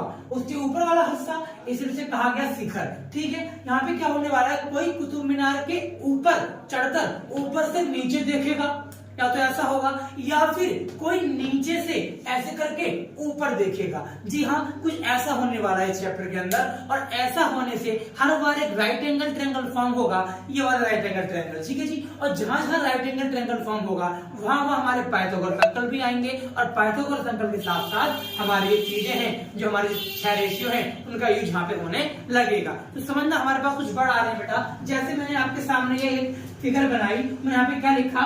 एक एंगल ए, एक बी और सी।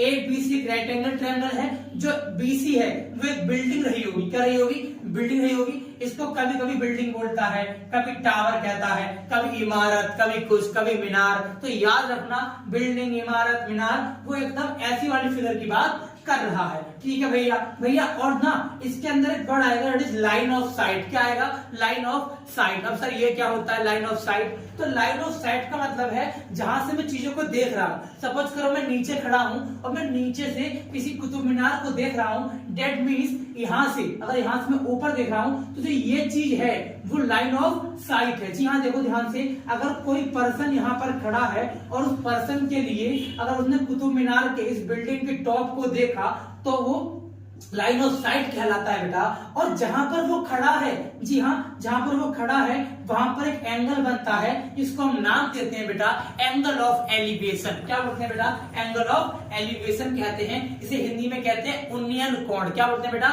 उन्नयन कोण कहते हैं। ठीक है सर, समझ गया? ठीक है, समझ गया।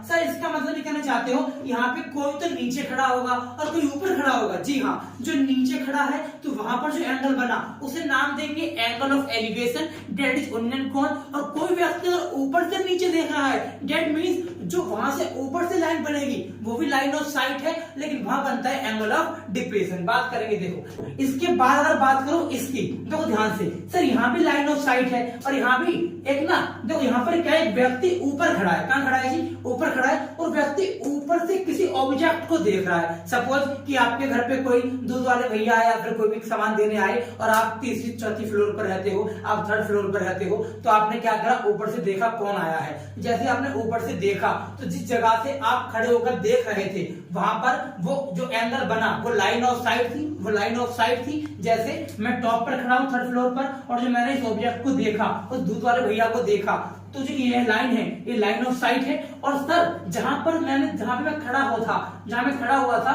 वहां जो एंगल बना था उसका नाम क्या है जी? उसका नाम रखा है that is angle of depression. तो ये बात याद रखनी है आपको, एंगल ऑफ डिप्रेशन ही ओवर डिप्रेशन नहीं है जहां लोग जाते हैं। मम्मी मैं ना डिप्रेशन में जा रहा हूँ। ठीक है जी, अब बात करते हैं। तो सर लाइन ऑफ साइट का मुझे समझ में आ गया कि जहां पर वो व्यक्ति खड़ा है वहां पर कोई लाइन साइट बनेगा। ठीक है सर, हमने क्या लिखा है यहाँ पर? मैं लिखा बेटा line draw from the eyes of an observer. मतलब जो ऑब्जर्व कर रहा है, जो चीजें की बात हो रही है, वो ऑब्जर्वर जो है उसकी आईज पर जो एंगल बनेगा उसे लाइन ऑफ साइट कहा जाएगा। जैसे अगर मैं यहाँ से यहाँ देख रहा हूँ तो ये लाइन ऑफ साइट है, अगर मैं ऊपर से नीचे देख रहा हूँ तो ये लाइन ऑफ साइट है। ठीक है भैया, समझ में आ गया? इसके अलावा भैया, इसके अलावा बेटा जो एंगल ऑफ एलिवेशन है वो क्या है? वो पॉइंट है जहां से ऐसा व्यू आ रहा है जहां से एंगल को फॉर्म कर रहे हैं और लाइन ऑफ साइट से वो एंगल बन रहा है। जैसे लाइन ऑफ साइट है और यहाँ से हम व्यू कर रहे हैं तो एंगल कहाँ बनेगा? यहाँ बनेगा। और यहाँ पर देखो लाइन ऑफ साइट ये है, मैं यहाँ से व्यू कर रहा हूँ तो एंगल यहाँ बनेगा। तो याद ये रखना है जो डिप्रेशन वाला एंगल होता है वो ऊपर बनता है और ऊपर वाले को बोलते हैं हॉरिजॉन्टल लेवल और इसका नाम होता है हिंदी में अवनमन कोण। क्या होता है बेटा जी? अवनमन कोण। और जो सर नीचे बनता है उसे कहते हैं angle of elevation, that is उन्नयन कोण। ऊपर वाले को एंगल ऑफ डिप्रेशन, नीचे वाले को एंगल ऑफ एलिवेशन। इसके अलावा दो चार नए वर्ड आएंगे, जैसे शिखर, शिखर मतलब टॉप की बात करेगा। जैसे पाद, पाद मतलब होता है बेटा जी बॉटम, नीचे की बात करेगा। ठीक है, यहाँ से यहाँ तक की दूरी, उसे दूरी के नाम देगा। इस तरीके से कुछ होने वाला है। ठीक है जी, अब इस पूरा कॉन्सेप्ट था आपको मैंने समझने की कोशिश करी। अब इसके रिगार्डिंग कुछ क्वेश्चन करेंगे और कुछ बातें यहाँ पर डिस्कस करेंगे, क्या क्या चीजें वो होती है। तो बेटा आपको बेसिक समझाने के लिए मैं आपकी ही बुक का, जी हाँ, क्लास 10th की बुक का एग्जाम्पल 1 आपको बताने जा रहा हूँ। सुनना ध्यान से, क्वेश्चन कहता क्या है। सर क्वेश्चन में एक एंगल गिवन है जो कि मैंने आपको सामने फिगर आपको बना के दिखा दी है। क्वेश्चन ने एंगल बताया मेरे को 60, अभी एंगल नीचे बन रहा है, दैट मींस ये एंगल ऑफ एलिवेशन होगा। कौन सा होगा जी? एंगल ऑफ एलिवेशन होगा। ठीक है भैया, समझ गए वाली बात। तो इसके अलावा भैया, इसके अलावा जो यहाँ से अगर मान लो यहाँ पे कोई ऑब्जेक्ट है तो जो लाइन होगी इसे क्या नाम दिया जाएगा? इसे लाइन ऑफ साइट कहा जाएगा। लेकिन हमारा पर्पज यहाँ पे ये सब नहीं है। सपोज करो इसी वाले क्वेश्चन में क्वेश्चन कहता है हमें, देखो यहाँ पे सर इसे समझने के लिए क्या क्या याद होना चाहिए आपको? भाई पापा वाले फॉर्मूले याद करो। कौन से फॉर्मूले थे वो? पापा बियर पियोगे, हाँ बेटा। तो ये वाले रूल यहाँ पे लगने वाले हैं। अच्छा सर, मतलब उसी ट्रिग्नोमेट्री का जो आपने इस वाली वीडियो में पढ़ाया था, अब आप इसी को यहाँ पे यूज कर रहे हैं। और क्या बेटा, इसको यूज कर रहे हैं। ऊपर लिखेंगे साइन, यहाँ लिखेंगे कॉस, यहाँ लिखेंगे टेन, यहाँ लिखेंगे कॉट। ठीक है, साइन का उल्टा क्या होता है? कोसेक। यहाँ से कॉस का उल्टा क्या? सेक। और टेन का उल्टा क्या? कॉट। कहीं ना कहीं ये रूल लगने वाले हैं बेटा। इसके अलावा यहाँ पे टेबल बहुत ज्यादा इंपॉर्टेंट है। क्यों सर? क्योंकि सर यहाँ पे ना एंगल आएंगे और एंगल में कभी 60 आएगा, कभी 30 आएगा, कभी 45 आएगा।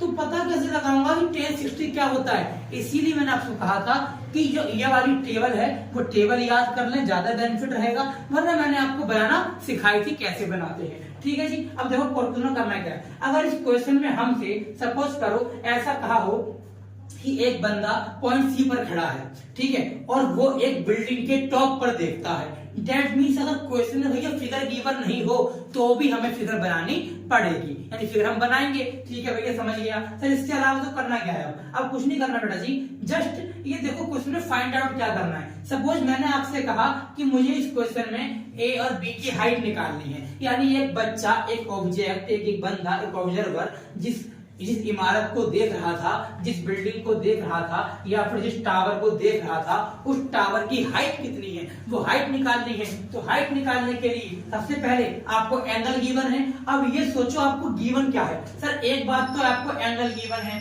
जो कि 60 है। सर दूसरी बात आपको बी से लेकर सी तक की दूरी पता है, दैट इज मान लो 15 सेंटीमीटर। यानी सर अगर ये दो बातें पता है तो क्या ये निकल जाएगा? बिल्कुल निकल जाएगा।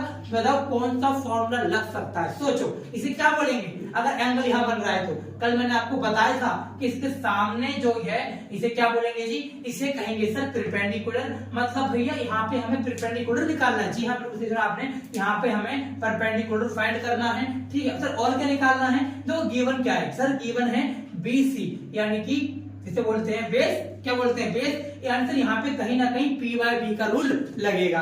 सर P को क्या बोलेंगे इस चैप्टर के हिसाब से, इस क्वेश्चन के हिसाब से? देखो P मतलब AB, P मतलब AB, और भैया B को क्या बोलेंगे? बेस को। बेस को बोलेंगे BC। क्या बोलेंगे? बेस को BC। और सर ये P/B किसके बराबर है? ये बेटा जी बराबर है P/B। याद करो क्या था फॉर्मूला? पापा बियर पियोगे? हाँ हाँ बेटा। तो सर P/B तो 10 के बराबर था, तो क्या आप इसके इक्वल टू में 10 लिख दोगे? और क्या 10 लिख दूंगा। अब मुझे AB की वैल्यू नहीं पता तो यहाँ पर AB ही लिखूंगा। मेरे को BC की वैल्यू पता है। जी हाँ पता है। आप यहाँ पर क्या लिख देंगे जी? जो पता है वो, मतलब 15। और सर tan थीटा क्या लिखेंगे बेटा जी? tan की जगह 10 लिखेंगे, और थीटा आपको गिवन है। थीटा मींस क्या? एंगल। यानी यहाँ पे क्या लिख देंगे आप? यहाँ लिख देंगे 60। आपको ये पता होना चाहिए कि tan 60 पर कितना होता है। अच्छा सर आप इसीलिए कह रहे थे कि ये वाली टेबल याद कर लूं। हाँ बेटा मैं इसीलिए कह रहा था, अगर टेबल आपको पूरी याद हो गई तो समझो कुछ हद तक हमें ये क्वेश्चन पेपर इजी बन गया और ये चैप्टर हम क्वेश्चन हम कर सकते हैं। तो सर tan 60 कितना होता है आपको याद है? बताओ कमेंट करके क्या होता है फिर? सर √3 होता है। ठीक है, और AB की जो वैल्यू हमें नहीं पता इसलिए वहां पर AB लिखा। कुछ लोग जो चीज निकालनी है उसको लेट कर लेते हैं, X या Y या फिर Z कुछ भी, लेकिन मैंने लेट नहीं किया, वह लेट कर दिया, बात एक ही है। सर नीचे क्या?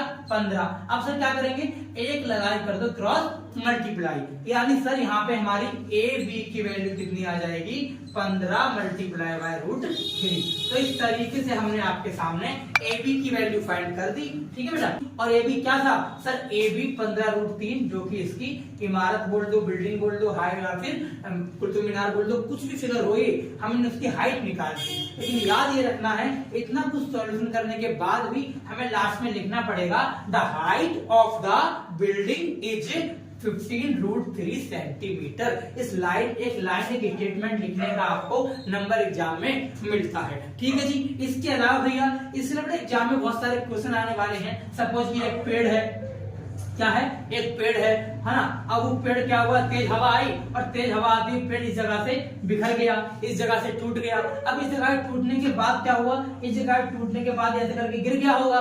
ठीक है, तो यहाँ पर इस तरीके से अब यहाँ पर जहां भी टूटा वहां पे एक एंगल बना। तो कुछ कुछ ऐसे क्वेश्चन भी यहाँ पर बन जाते हैं। अब सपोज करो मैं आपको एक क्वेश्चन समझाने की कोशिश करूं तो ABCD इस तरीके से है। अब आपको यहाँ पे क्या कहेगा वो क्वेश्चन? सपोज बोलेगा पता कहां से टूटा है, तो आपको ये वैल्यू फाइंड करने के लिए कहेगा। तो सर मेरे को करना क्या है? मेरे को ये करना है कि इस वैल्यू को फाइंड करने में गिवन क्या है वो देखना पड़ेगा। ठीक है, उसके हिसाब से काम होगा। जैसे मुझे यहाँ पर ये पता था, तो सर आपने यहाँ पे 10 लगाया, क्या मैं यहाँ पे कॉट लगा सकता हूँ? हाँ लगा सकते हो। अगर आप कॉट लगाओगे तो इसको उल्टा लिखोगे, यानी B ऊपर P नीचे, और B ऊपर लिखा P नीचे लिखा, तो बेटा आंसर सेम आएगा। तो मैं चाहता हूँ कि आप लोग कोट लगा के भी इसका आंसर निकालें और मुझे बताएं कमेंट करके कि आंसर सेम आएगा बेटा। ठीक है, तो इसकी बात कर रहा था मैंने कहा पेड़ टूट गया। ठीक है, पेड़ टूट गया, और ट्री टूटने के बाद जो एंगल बना, मान लो यहाँ पे क्वेश्चन का 45 डिग्री का एंगल बना। अब फिर से करना कैसे होता है? कुछ ना कुछ क्वेश्चन देगा, अगर क्वेश्चन ने आपको यहाँ की चीज मान लो दे दी, हमें ये निकालने को कहा, तो आपका काम क्या होगा बेटा? आपका काम होगा पहले इस वाले ट्रायंगल को लेकर 45 एंगल को यूज कर 15 को यूज कर आप ये चीज निकालोगे। जैसे मैंने ये निकाली, अगर ये चीज 15 है और ये 15√3 है तो ये भी क्या आएगा? ये सेम आएगा। 15√3। अब सर हमें करना क्या है, अब कुछ नहीं करना, 15√3 है, लेकिन अब क्या करेंगे आप इस पूरे एंगल को लेंगे और इसमें कुछ x ऐड करके ये प्लस ये करके फिर से वही रूल लगाएंगे दूसरा वाला, जिससे आपका आंसर आएगा। तो इस तरीके से कुछ बहुत सारे क्वेश्चन आपको देखने को मिलेंगे। क्लास 10 की स्पेशली बात करूं बेटा तो उसके अंदर पूरे चैप्टर के अंदर बहुत ही अच्छा चैप्टर है, ऐसा नहीं डिफिकल्ट है। अगर बच्चा क्वेश्चन इससे करता है तो बड़े प्यार से बना देता है, स्टार्टिंग तो दे ही देता है। मैं कहना ये चाहूंगा कि आपकी बुक के अंदर क्लास 10th वाले बच्चों के लिए जो चैप्टर है एप्लीकेशन वाला, इसमें चैप्टर 9 के अंदर केवल एक ही एक्सरसाइज है, कौन सी 9.1, और मान लो इसके अंदर 15-16 क्वेश्चन है। अब सर 15-16 क्वेश्चन में जो सबसे वीआईपी क्वेश्चन है जो एग्जाम में आते ही आते हैं, वेरी इंपॉर्टेंट, तो बेटा ये क्वेश्चन नंबर 10 से लेके लास्ट तक है। तो प्लीज क्वेश्चन नंबर 10 से लेके लास्ट तक सारे ट्राई करना।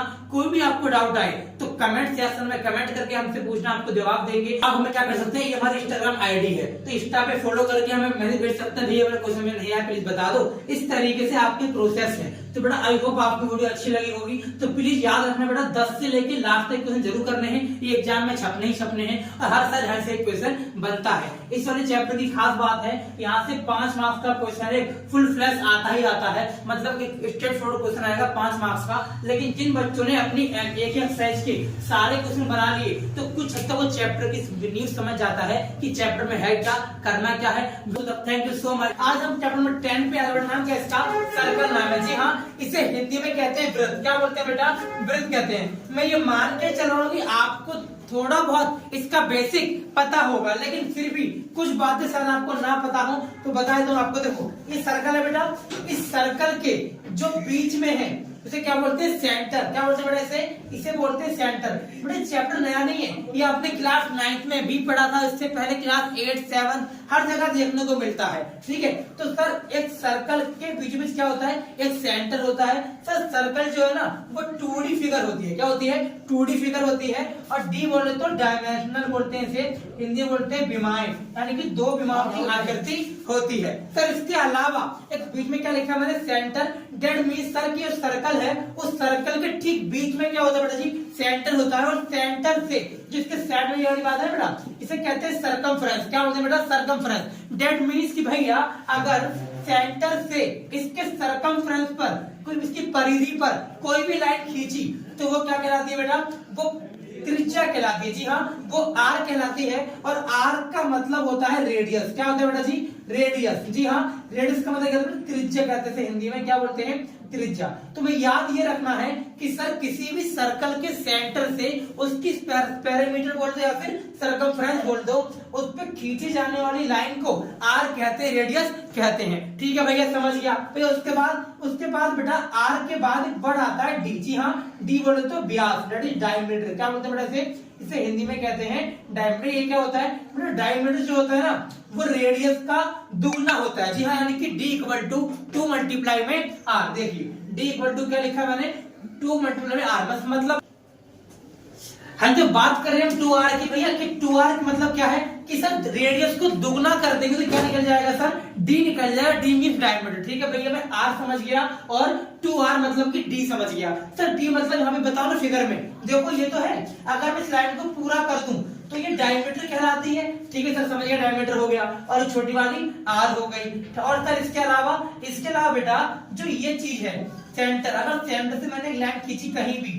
तुम्हें पता है क्या, ये रेडियस है, ये मान लो O है, ये P है, Q है, तो यहाँ पे जो मैंने लिखा OQ, वो OQ भी R कहलाएगी बेटा, और जो OP है वो भी R कहलाएगी। सर ऐसा क्यों, क्योंकि मैंने कहा भी क्या कि सेंटर से इसके सर्कमफ्रेंस पर जो भी लाइन गई वो सभी क्या कहलाती है बेटा, वो सभी की सभी कहलाती हैं रेडियस। वही बात हमने करी यहाँ पर। और सर जो ये वाली लाइन है वहां बेटा ये सभी कॉन्सेप्ट हम बात करेंगे चैप्टर नंबर 11 के अंदर। फिलहाल मैं आपको चैप्टर 10 बता रहा हूँ, तो इसके बाद बात करेंगे इसके बेसिक पार्ट की, तो इसके अंदर है क्या। पर इसका देखना यहाँ पर आपको सबसे पहले आपकी बुक के अकॉर्डिंग, जी हाँ क्लास 10 के अकॉर्डिंग इस 3 फिगर बनाने सिखाएंगे। इस फिगर में होता क्या है समझना ध्यान से, हमने बचपन में पढ़ा था। जी हाँ, ये देखो चैप्टर 3 की वीडियो है। इस चैप्टर 3 में बताया था आपको कि लाइन कौन सी होती है, कहते हैं इंटरसेक्टिंग लाइन। क्या बोलते हैं इंटरसेक्टिंग लाइन। भैया इसके अलावा एक होती है ऐसी लाइन, क्या बोलते हैं समांतर रेखा मतलब कि पहली लाइन और सर एक क्या होती है, एक होती है इसी लाइन के ऊपर एक लाइन चली जाती है, इसी के ऊपर चलकर उसे बोलते हैं संपाती रेखा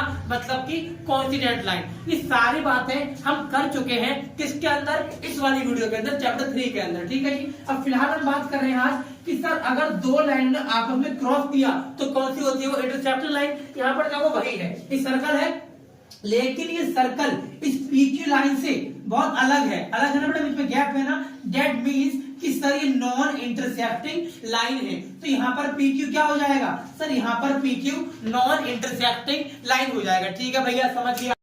ठीक है, समझ गया।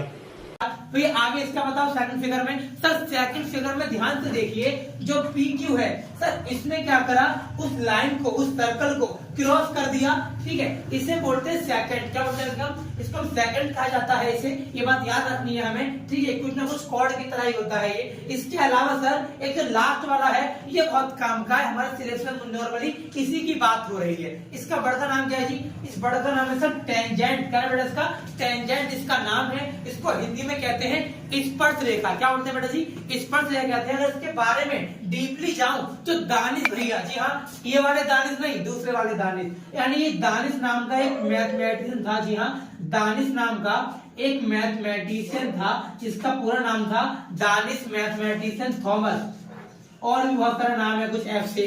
तो इन्होंने सबसे पहले इस चीज के बारे में बताया था। और जो टेंजेंट वर्ड है बेटा वो कहां से आया है, वो लैटिन वर्ड से, इसका नाम क्या है, टेंजरे, ठीक है। और टेंजरे का मतलब क्या होता है, विच टच, यानी कि टच की बात करता है। देखो ध्यान से, क्या ये लाइन जो है PQ क्या इस सर्कल से टच हो रही है, जी हाँ भैया टच हो रही है। अगर ये लाइन इस सर्कल टच हो रही है दैट मींस कि सर ये लाइन क्या है, आज ये लाइन PQ क्या बन जाएगी, टेंजेंट बन जाएगी। जब आप ये समझा रहे थे तो आपने इसे ऐसा नहीं कहा था, और इसमें भी आपने ऐसा से नहीं कहा था। मतलब सर जहां जहां सर्कल से कोई भी लाइन टच कर गई उसको नाम देते हैं टेंजेंट। क्या बोलते हैं बेटा जी, उसको टेंजेंट कहते हैं। ये आपका सारा बेसिक फिनोमेना है बेटा।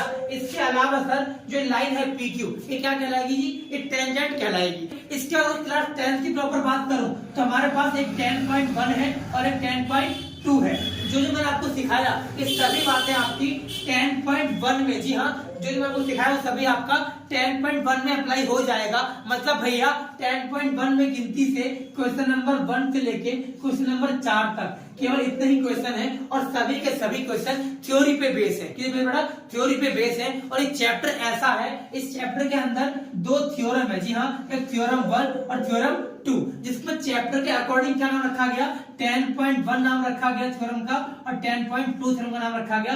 डोंट वरी, मैं आपको दोनों थ्योरम समझाने वाला हूं, दोनों थ्योरम कहती क्या है, लेकिन फिलहाल खाली इतना समझें कि सर जो मैंने बातें बताई हैं उन बातों से आपके 10.1 के क्वेश्चन बन जाएंगे। अगर हाँ 10.1 के क्वेश्चन आप कर लेते हैं तो अच्छी बात है, आप नहीं होते हैं तो ये हमारी इंस्टाग्राम आईडी है, आप यहाँ पर मेरे को मैसेज कर सकते हैं, व्हाट्सएप पे हमें फॉलो कर सकते हैं, ठीक है। फिलहाल हम बात करेंगे अब किसकी, 10.1 के कॉन्सेप्ट की, इसके अलावा थ्योरम 10.1। हाँ जी, तो मैंने कहा बेटा क्लास 10 के अकॉर्डिंग एक्सरसाइज 10.1 10.2 हमें 2 पढ़नी है बेटा, और 10.1 के अंदर 1 से लेके 4 तक क्वेश्चन है, और सभी वेरी VIP है। क्यों, क्योंकि यहाँ से MCQ बेस और फिर या फिर fill in the blank based question बन जाता है। सर इसके अलावा 10.2 के अंदर हमारे, जी हाँ, 10.2 के अंदर क्वेश्चन 1 से लेके 13 तक, जी हाँ, 1 से लेके 13 तक क्वेश्चन है। लेकिन जो आपको बहुत ज्यादा जरूरी है करना बेटा, तो क्वेश्चन नंबर 6 से लेके 13, जी हाँ, क्वेश्चन नंबर 6 से लेके 13 तक जरूर ट्राई करना। ये बहुत ही ज्यादा VIP है, एग्जाम में आते हैं,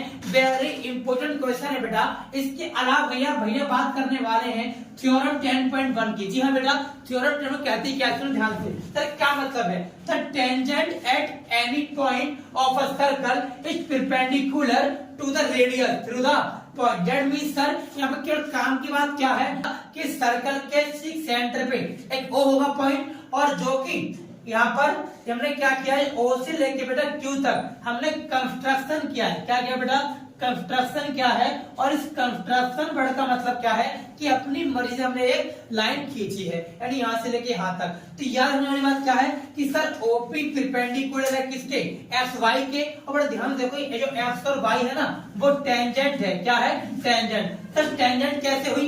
अभी मैंने आपको समझाया था कि सर जो सर्कल से टच करेगी ना, मतलब कोई भी लाइन जो सर्कल से टच कर जाएगी उसे टेंजेंट का नाम दिया जाएगा। ठीक है भैया, समझ गया। अब कुछ करना ही नहीं है, केवल काम की बात ये समझ गए यहाँ पर कि जो ओपी है, ये जो छोटा लग रहा है आपको, ये रेडियस है, ये रेडियस है, लेकिन जो ओक्यू मैंने कंस्ट्रक्शन किया वो देखो ध्यान से, यहाँ से लेके यहाँ तक आर बनी, लेकिन आर से बड़ी हो गई, इसीलिए मैंने यहाँ पर क्या लिखा, ओ क्यू ग्रेटर देन है किसके, ओपी के। यानी सर एक बात तो आपने ये कही कि ओ क्यू बड़ा है ओपी के, एक बात आपने ये कही, एक बात आपने कही कि एस वाई टेंजेंट है, हमें पता भी है एस वाई टेंजेंट है, और आपने कहा जो ओपी है वो परपेंडिकुलर है किसके, एक्स वाई पर। यानी जो लाइन है बेटा एस वाई, ये देखो यहाँ पे जो आ रही है क्या है, परपेंडिकुलर 90 डिग्री। तो ये वाली बात हमें ये चैप्टर बताना चाहता है, यानी कि 90 डिग्री वाली बात थी वो हमें पता नहीं थी।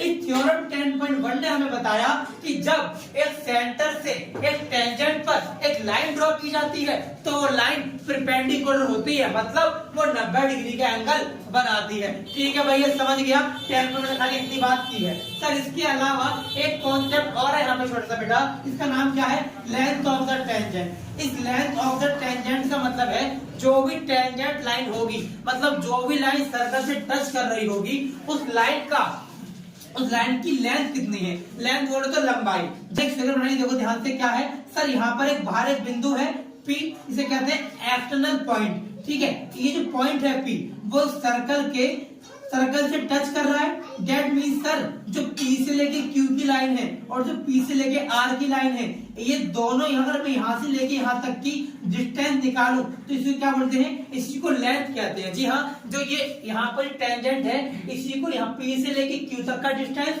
और P से लेके R तक के डिस्टेंस को क्या कहा गया, that is length of the tangent कहा गया। मतलब सर ये कहना चाहते हो कि यहाँ पर PQ और PR एक टेंजेंट है, बिल्कुल हाँ, ये दो टेंजेंट है, और हमें यही वाली बात थ्योरम 10.2 में लिखी हुई है, जो मैं आपको समझाने वाला हूँ अब कि 10.2 थ्योरम कहती क्या है। सुनो ध्यान से, 10.2 थ्योरम में यही बात बताई गई है मेनली कि सर PQ जो है वो PR के बराबर होता है। यानी सर एक सर्कल के अगर बाहर से कोई एक पॉइंट, ठीक है, यानी कि कोई एक पॉइंट बाहर कहीं भी हो, अगर वो सर्कल पे टच करता है, दैट मींस अगर टेंजेंट बनाता है तो वो दो जो टेंजेंट होता है वो बराबर होते हैं, दैट मींस कि PQ बराबर होगा किसके, PR के। तो ये सब डिस्कशन 10.2 थ्योरम में करने वाले हैं। चलिए समझते हैं 10.2 को।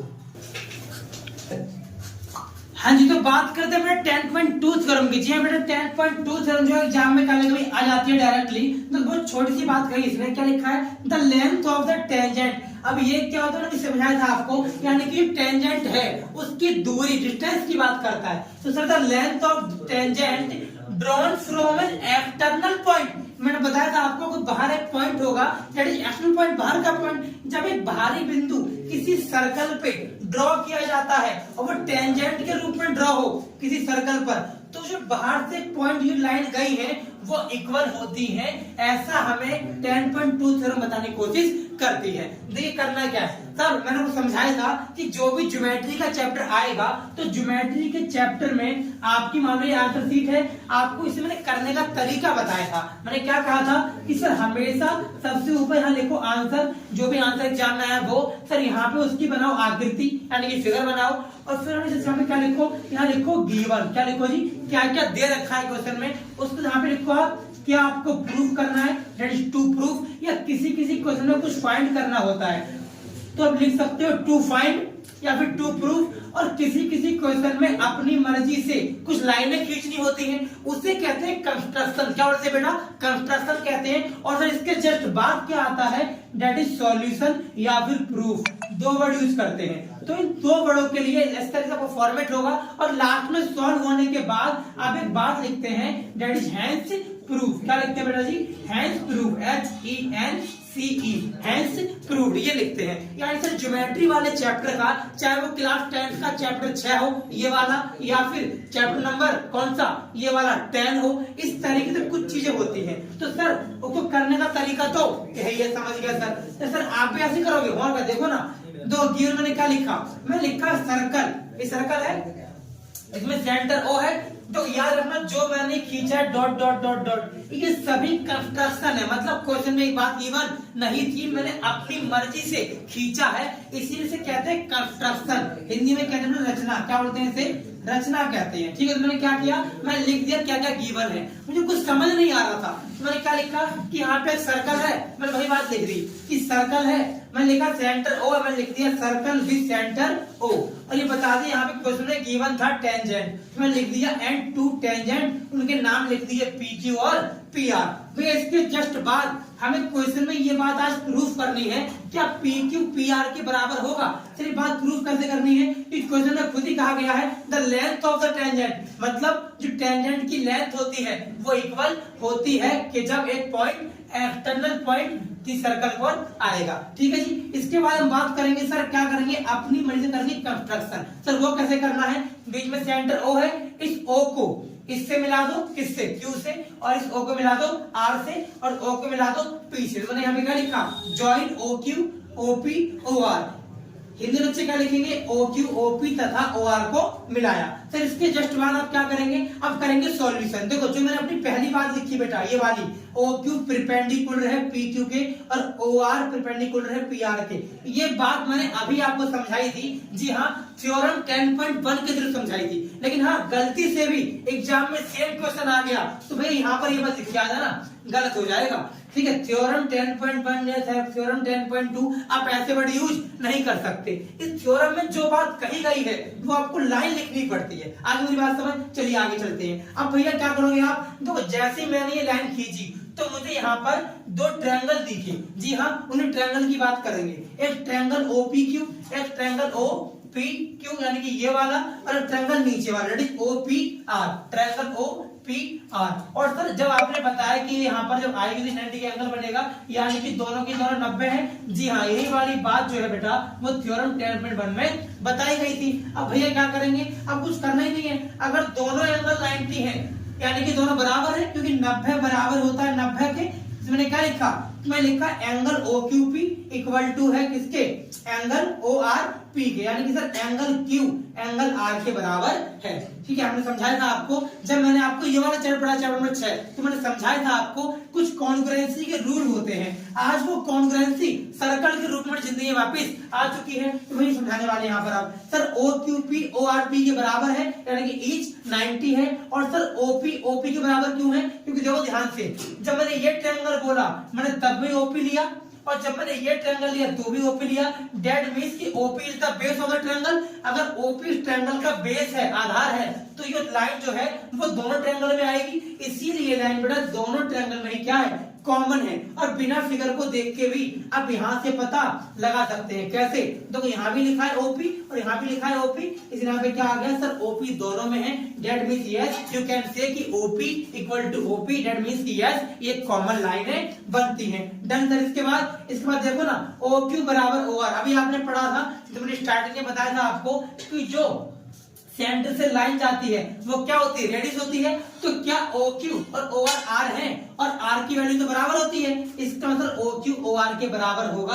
यहाँ पे क्या लिखा, radius of the semi circle. That means sir कि जब एक रेडियस होगी तो बोलेंगे रेडियस, और एक से ज्यादा हुई तो रेडियस वर्ड यूज करते हैं। डन सर, इसके अलावा हमने 3 बातें बता दी, आपने हमें यही बात तो समझाई थी इस वाले चैप्टर में। जी हाँ, जिस बच्चों ने अभी तक चैप्टर 6 नहीं देखा है तो प्लीज चैप्टर 6 देख लो, आपको इस वीडियो के लिंक के नीचे आपको सारे चैप्टर के लिंक आपको मिल जाएंगे। ठीक है जी, फिलहाल हम बात कर रहे हैं कहां पर, कि सर जो कॉन्ग्रुएंसी के रूल थे आपने चैप्टर 6 में सिखाए थे, अब उसकी बात कर रहे हैं। देखो यहाँ पे एक एंगल बना और 2 साइड बनी, तो आप बोल सकते हैं कि ट्रायंगल OPQ ट्रायंगल OPR के क्या हो गया, कॉन्ग्रुएंट प्रूफ हो गया, सर्वासम सिद्ध हो गया। और बाय किस रूल से हुआ सर, ये हुआ SAS यानी कि साइड एंगल साइड रूल से हुआ। इसके बाद सर हमने बात पढ़ी थी, जैसे ही कोई ट्रायंगल कॉन्ग्रुएंट प्रूफ हो जाता है उसके जस्ट बाद बाय CPCT। अब ये क्या है सर, मैंने समझाया था आपको, that is congruent part of corresponding. इसका मतलब क्या होता है, corresponding part of congruent triangle are equal, यानी सर्वाक्षम त्रिभुजों के संगत भाग बराबर होते हैं। मतलब भैया जैसे ही कोई त्रिभुज सर्वाक्षम प्रूफ होता है तो उसके जो आसपास के पार्ट हैं वो ऑलरेडी इक्वल माने जाते हैं। जैसे अगर इस वाले ट्रायंगल में मैंने ये बात बराबर कही, ये बराबर कही, ये कॉमन कही, तो क्या रह गया, खाली ये रह गया, ये रह गया, तो मैं यस कॉन्ग्रुएंसी के बाद मैं ये वाली बात बाय सिंप्लिसिटी बोल सकता हूँ कि यस P2 PR के बराबर होगा, और मुझे यही बात तो प्रूफ करनी थी। तो लास्ट में क्या लिखोगे आप? लास्ट में लिखोगे हैंस प्रूव।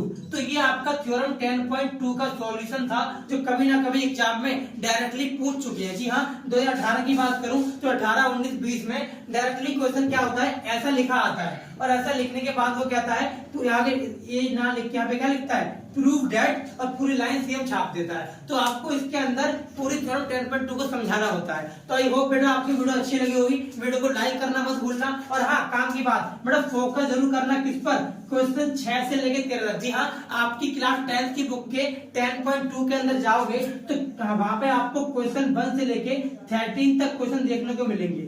तो आपको ना कुछ करो या ना करो, लेकिन क्वेश्चन नंबर 6 से लेके 13 तक जरूर ट्राई करना, क्योंकि यहाँ से जो 13 क्वेश्चन है और जो 12 क्वेश्चन है एग्जाम में बहुत बार पूछ चुका है। तो आई होप बेटा वीडियो अच्छी लगी, वीडियो लाइक करना मत भूलना। Thank you so much. अब तुम लोग गलती से अगर नए हो तो सब्सक्राइब करो, वो जो लाल वाला बटन है उस पर अपने जीजा जी फेंक के मारो या फूफा जी, मुझे नहीं पता, बस क्लिक हो जाना चाहिए। अब मैं भी जा रहा हूं।